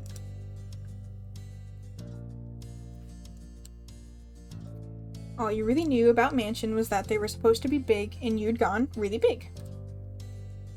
It was a size of the country club that Lizzie played golf at compared to Cove and Silo's buildings, probably even bigger. Not necessary. Silo quickly decided to jump into a new conversation. This is my mansion. Cove scowled for a moment. Apparently the anger was actually still there after his argument with Lizzie more than a week ago. It looks great. Your house is so big. It's not a big house, it's a mansion. I guess mansions are really just big houses. Thanks. Just big houses. Is being a house bad? No. No, but we each made our own place. Nobody is the same. I think we are. But damn it, Silo. If something is the only one of that thing, it makes you special. Yeah, for sandcastles and stuff. People too. My dad always says how everybody is their own man, a real individual. Sure. I don't think I'm special. I don't want to hear it from you, you cute bitch. Why? Why not? Nobody else is you. Aww. I am not different. God. A beat passed between the two. Cove then looked down at his own work again. Yeah, just give up on that. Okay. He didn't seem to be bothered, leaving the disagreement hanging there. Cove had other things on his mind. You can't really argue when people are like that, I know. I tried to get me to make sandcastles the first time we came to this beach. And I didn't want to. Cove trailed off. Again, there was another moment of silence. Silo shifted and opened his mouth to say something, but Cove spoke up before he could. You didn't think he noticed that Silo was going to talk. Hey, do you know what happened when your moms met my dad? You waited to see if Silo could say what he wanted to. When he didn't, you considered Cove's question. I wasn't there. They didn't tell me. I just remember what happened when I met your dad. Mr. Holden had been a weird stranger then. While he was still kind of a stranger, no other parent acted like him. But you knew him better at this point. Yes. We love Mr. Holden. He is a sweet man. Now that you thought about it, it made a lot of sense that Cove's dad talked to him about people being unique. You were pulled from your thoughts when Cove continued. Oh. Oh, well, I was there. I don't think my mom has met your dad. Yeah, I'm pretty sure she hasn't. Little's parents and my dad met the same day I met her. I'm gonna say what happened. Scylla frowned to himself, ducking his head. His hat cast a shadow over his face. You could still tell he was upset at not being included. Oh. It's kind of boring for him, though giving people their own turn to say things they want is important too.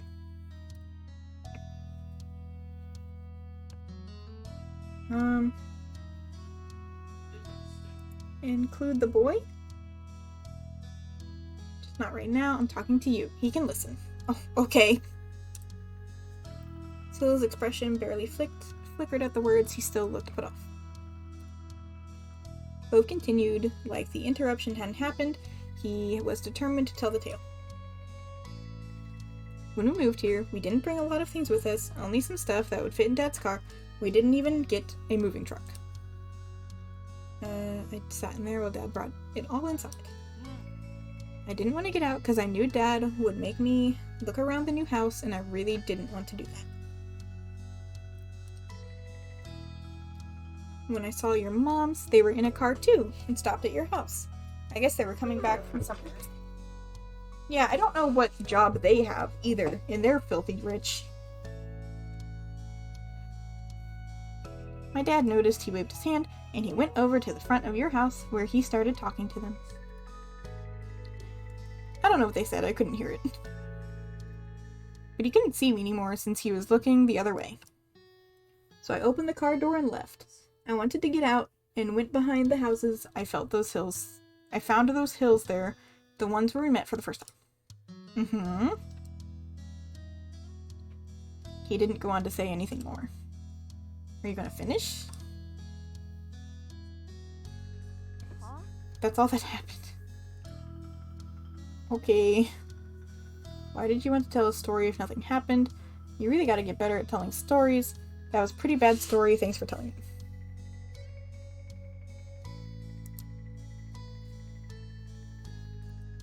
What? You said that in a weird way. No. Suspicious.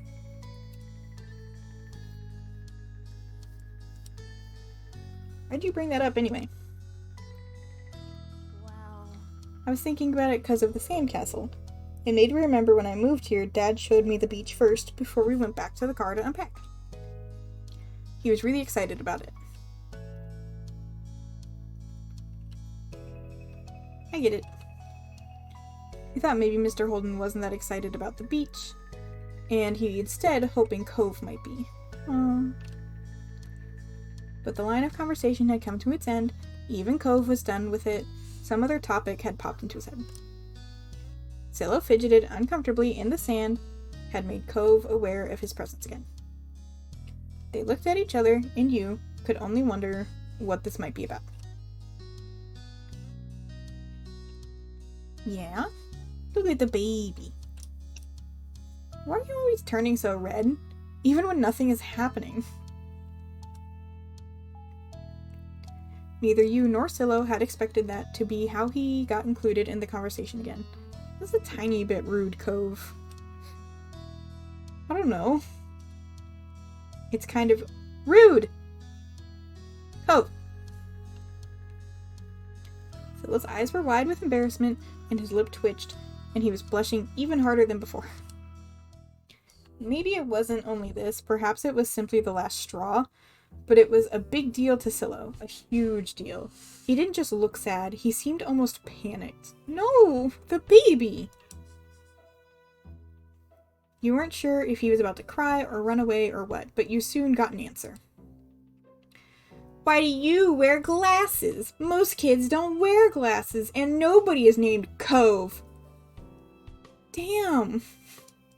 Calm down, baby. Who asked you to come? It was probably just your dad bugging Little's family some more. Because you don't have anyone else who will ever play with...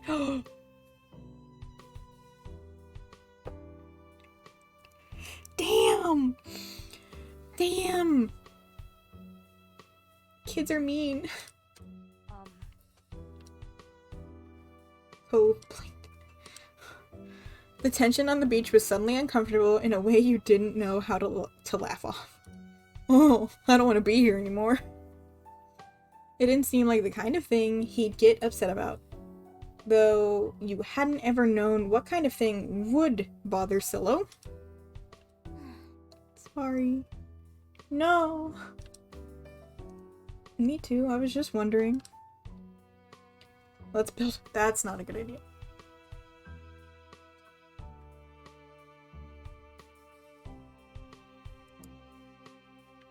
You want to keep building sandcastles? Yeah, okay. You glanced at Silo. The smile hadn't returned to full power. Then at you. Alright. Word of relief, you were glad it was settled.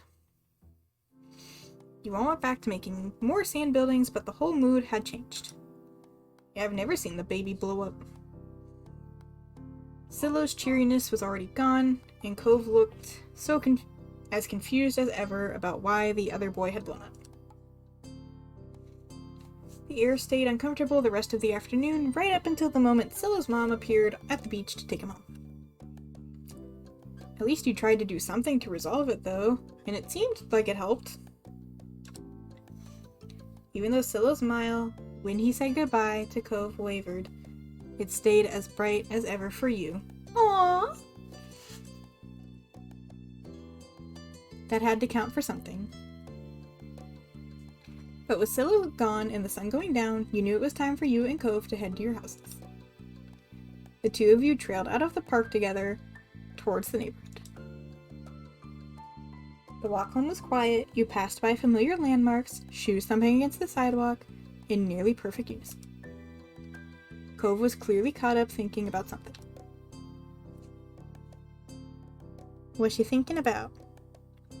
Something was definitely up, so you chose to reach out to him and ask. Is everything okay? You're making a funny face. I was just wondering. He sighed. Why'd Silo act like that when I said he was all red a lot? Because that was kind of rude, baby. You were being rude to him. He's just being a baby. You shouldn't make fun of him. I don't know, it's just Silo. He gets embarrassed. Yep. You shrugged at Cove with no answer to give. Yeah. I don't think he was intending to, like, make fun of him. I don't think that was his intention.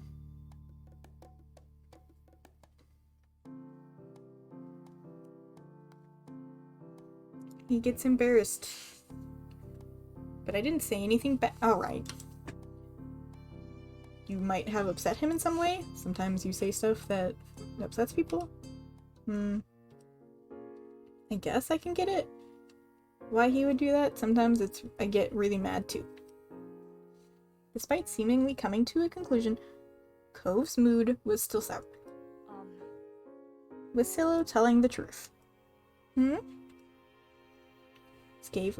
gaze left yours as he dug the sole of his shoe into the ground. He looked oddly vulnerable for a second. Aw, cute baby. Does my dad make you hang out with me? I know he talks to your moms about that a lot. An uncomfortable weight settling on your chest at the question. You liked spending time with Cove. You didn't even have to think hard about it. You knew you did. Yeah. But you couldn't help feeling guilty. Cove still didn't know what happened when you met Mr. Holden.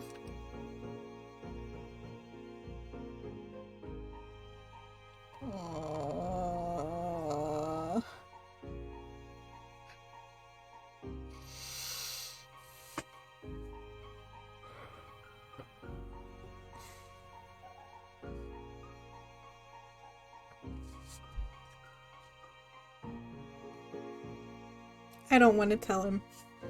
I don't want to tell him right now because I feel like he's gonna blow it out of proportion as a little kid.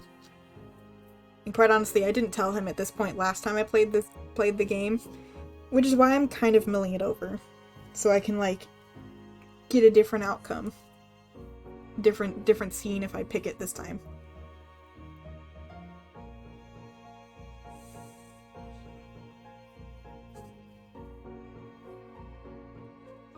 I also really like this answer.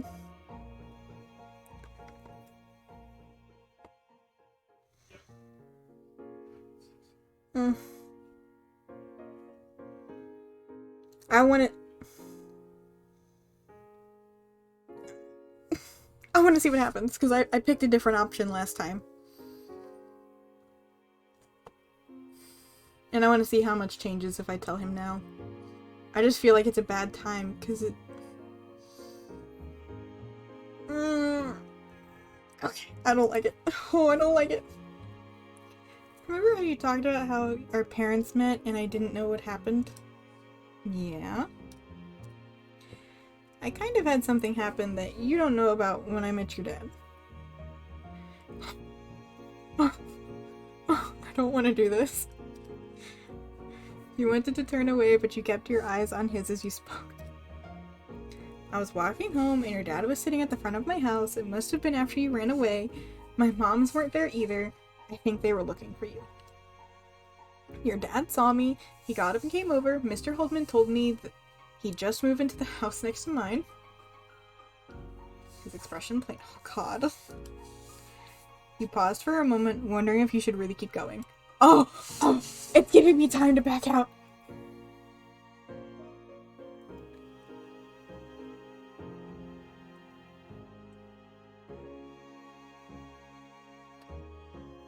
Fuck. Commit. I don't like it. Okay. Commit. It's gonna be fine. Even if it's supposed to be a secret, you thought Cove should still know. Your dad thought that you might be lonely here, so he wanted me to be your friend. He said he'd give me $20 if I did. Oh, his face. Cove was so still, he thought he hadn't heard you, and then his eyes widened, his mouth fell open, but no sound left him. Baby. Silence stretched between you, so tense it was almost tangible. That's a big word for an 8-year-old. You shifted from one foot to the other and your hands tensed up. Oh no. Please say something. Instead of speaking, he closed his mouth, his eyebrows went up, crinkling into his forehead. He looked more sad than surprised now. He was going to cry, you were certain of it. I didn't take it, the money. I didn't want to, honest. Cove raised his hands and brought them up under his glasses, his fingers pressed over his eyes, hiding... I don't like it. Then right in the...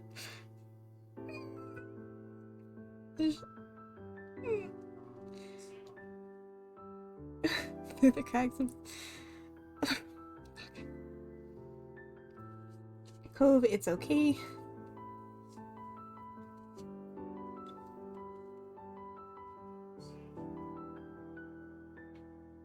I don't know if he wants me to touch him.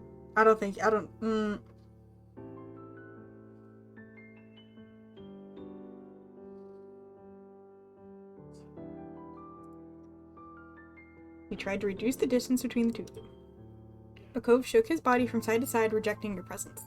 Okay. Okay. No. Oh!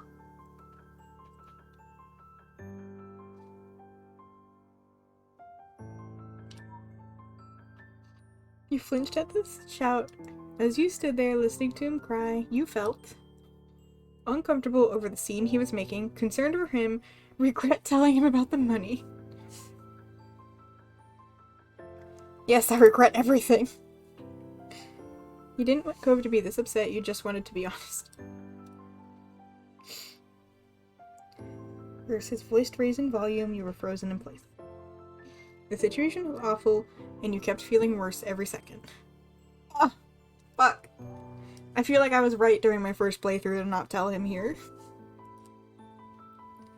Stop being so loud. Please don't cry. I'm sorry, Cove. Oh, I want to hug him, but I don't think he wants me to hug him. Oh, would I start crying because he was rejecting me? I might.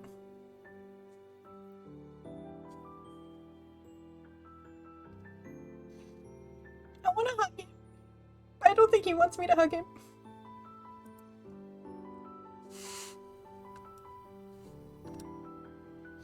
You heard the door opening and you flinched, expecting to see one of the old grandparents preparing themselves to yell at you. Oh, at this hour, most people weren't around, either because they were working or down in the town, but the grandparents rarely left the house except to complain at children making noise.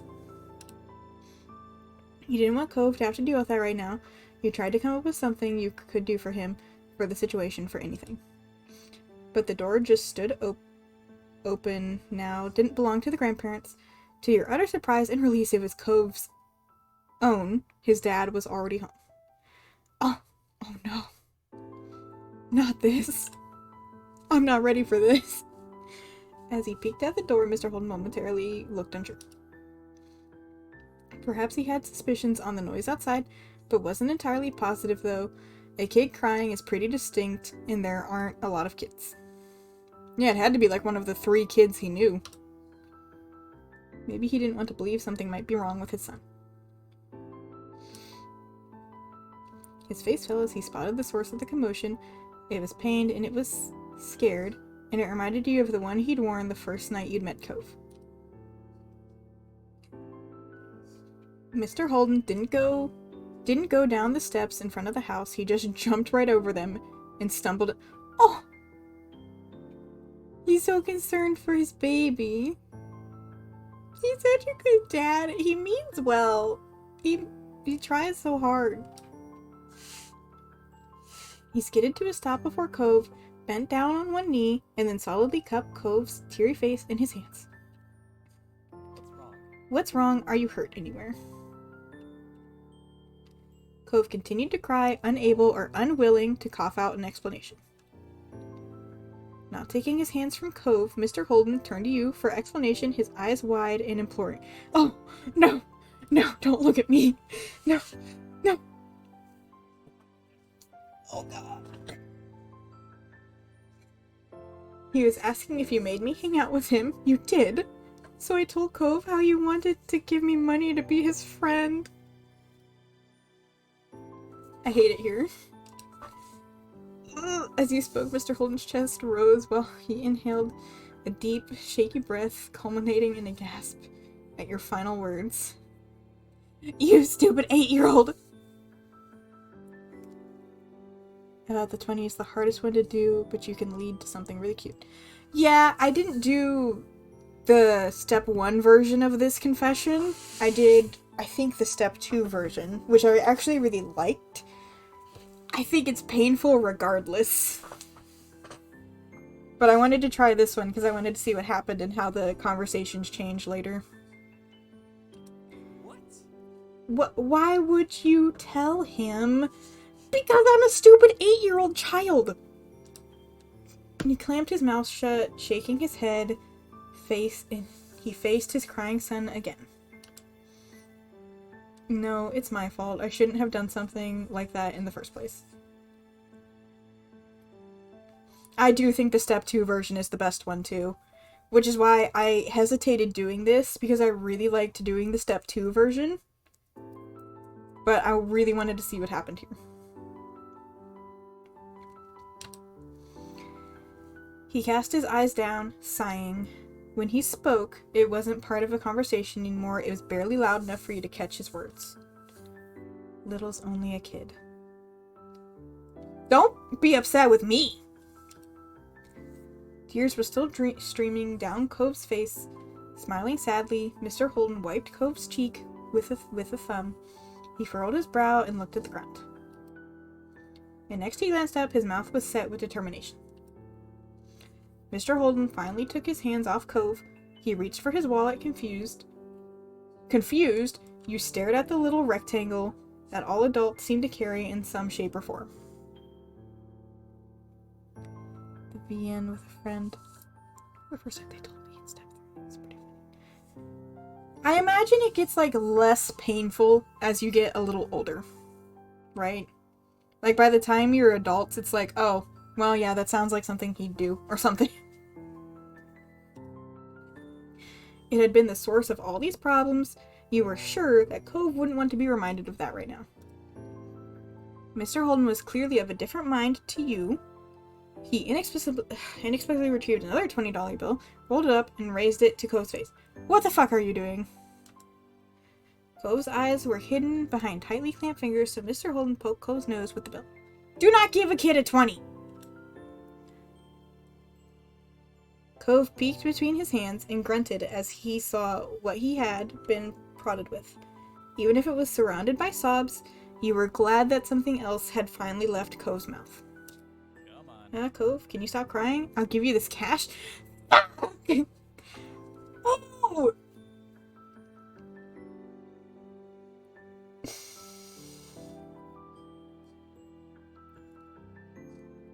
You fucking himbo. He dropped his hands from his face. It had already been red and wet from tears, but now his features were scrunched up in a scowl. Not for the first time, you questioned Mr. Holden's tactics. For real, what the fuck?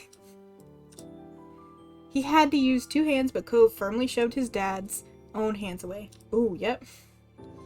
But Mr. Holden just chuckled at Cove's reaction and tossed the money aside. Don't! It unfurled and flew away. Red slowly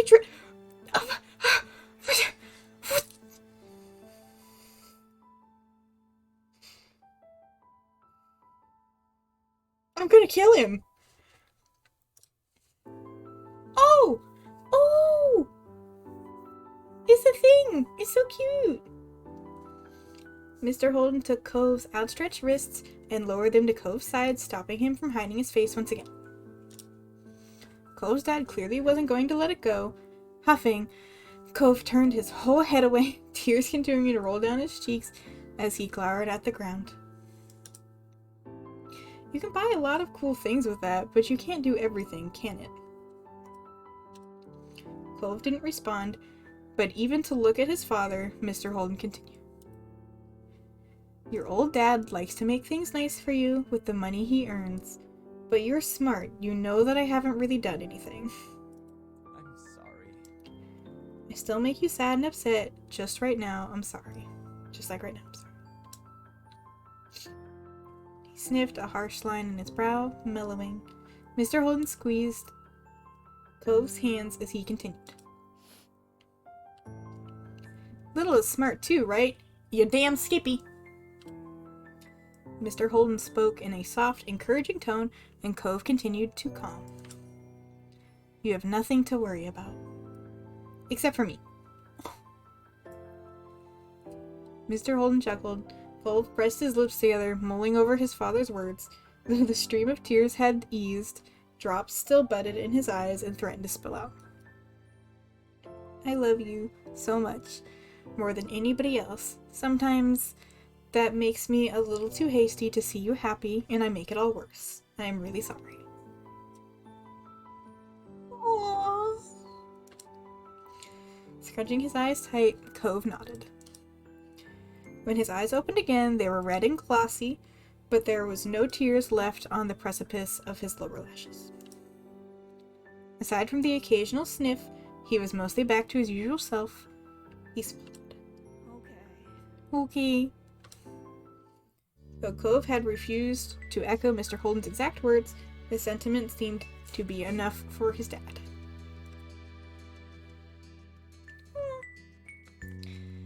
He moved his hands to cup under Cove's armpits and hoisted Cove high into the air with a grin.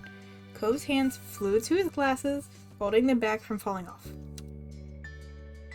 Cove's lips were shut again, all betrayed the telltale smile in his eyes that he was trying hard to hide.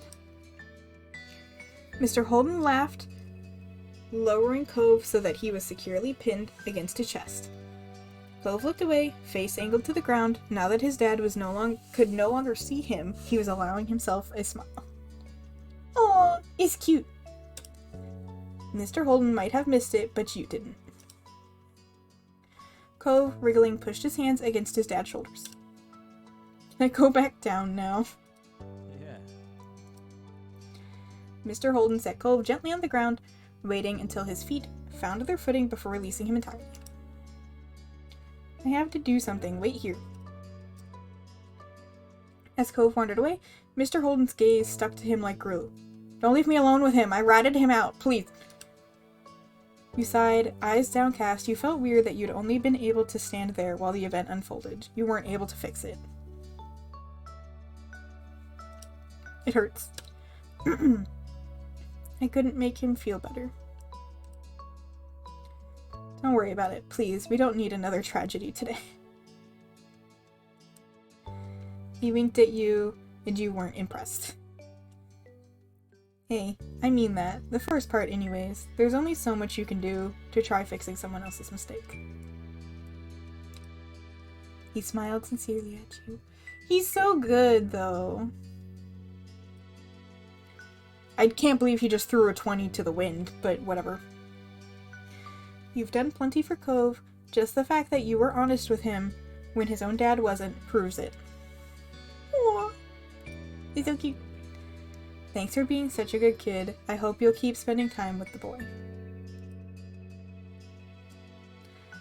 As though the sound of his name summoned him, Cove returned, clutching the bill his dad— Wait! What? Where did it go? You cocked her head at Cove's dad, raising his eyebrows. Cove looked at the crumpled note and then walked over and held it up. I don't want it. I stopped crying, but I don't want this. You can have it. He gave you a small smile. Behind him, Mr. Holden was still watching Cove closely, clearly relieved. You shared the feeling Cove was making peace with the deal that happened behind his back. I don't want it. I don't want it. I still don't want the 20. I never want the 20. Shaking your head, you push the note back to Cove. I don't need it. But I don't want it. I don't want it either. Mr. Holden hummed thoughtfully, tapping his head, and gazed up at the wide sky as he pretended to give the conundrum serious consideration. He plucked the bill from Cove and tore it. Oh my god!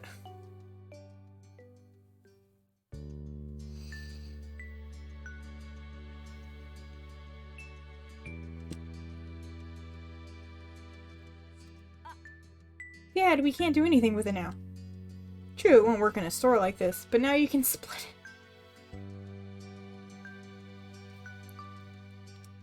Oh. Crashing down, he held out a piece to you and Cove. You both looked at the two halves. Neither of you reached for them. It still has value as a keepsake, a memory, and that's one of the most valuable things you can use money on.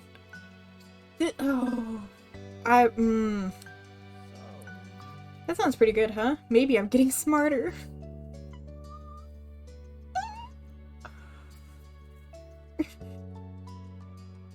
Wordlessly, Cove stretched out a hand and took his half. You took yours, running a finger along the jagged edge of the bill. It was cool to think that no other note would share this exact same feature. The precise peaks and through it, except for Cove's, which would bear them in reverse. It did feel like there was value left in it. Mr. Holden stood up, stretching his arms out casually. Well then, it's about time for dinner. Me and the Rugrat— oh hey! Rugrat. Need to be going in. You probably should too. I bet your moms went to see you. Bye. Bye. Thanks very much. Father and son waved at you as you turned and dashed back home, the note clutched tightly in your hand.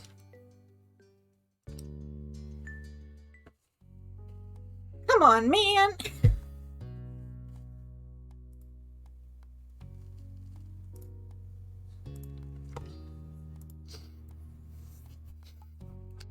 Yeah, I kind of like...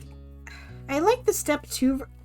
So, when I initially did it, I decided not to tell him when we were kids because I just felt like it was making a big deal out of something I didn't consider a big deal. And I'm like, if we tell him now, it's just going to cause a misunderstanding and it's going to cause drama that just doesn't need to be caused. And I eventually told him in step 2, I think. Yeah, step 2. Because I was like, it's been years. And maybe now is an okay time. I mean, it wasn't necessarily due to the circumstances, but it turned out to be a really good time because he was old enough to actually have a conversation with his dad and about the issues that were happening between them. And I really thought that that was, like, good. And thought I actually made the right decision there. But I wanted to see what happened. This time around, which it was cute. I don't think it was quite as productive, and I'm curious about how we're gonna move forward in the next step now. But we'll find out. We'll find out some other time.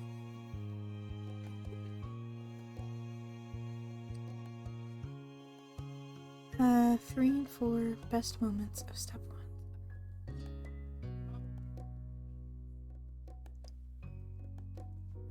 Oh, is it like a video or something?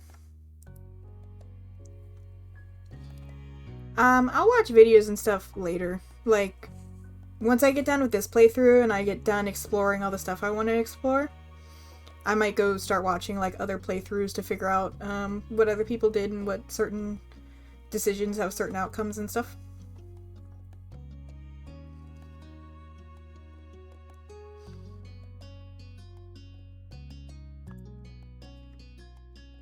But it's a little bit later than I meant it to be because I really wanted to... Well, that one would have ended a lot quicker had I not made that decision. But it's all good. So thank you all for hanging out. I'll see y'all probably tomorrow. I don't know if I'll be playing this one or if I might go back to Hades or something else entirely because I'm just kind of like hopping games right now. I just play whatever I want to play that day. We're not really doing anything super narrative, so I'll hop around a bit. But I will probably be back tomorrow night with something. But thank you all so much for hanging out with me, and I can't wait to play more of this with the DLCs and stuff. Thank you so much. Good night.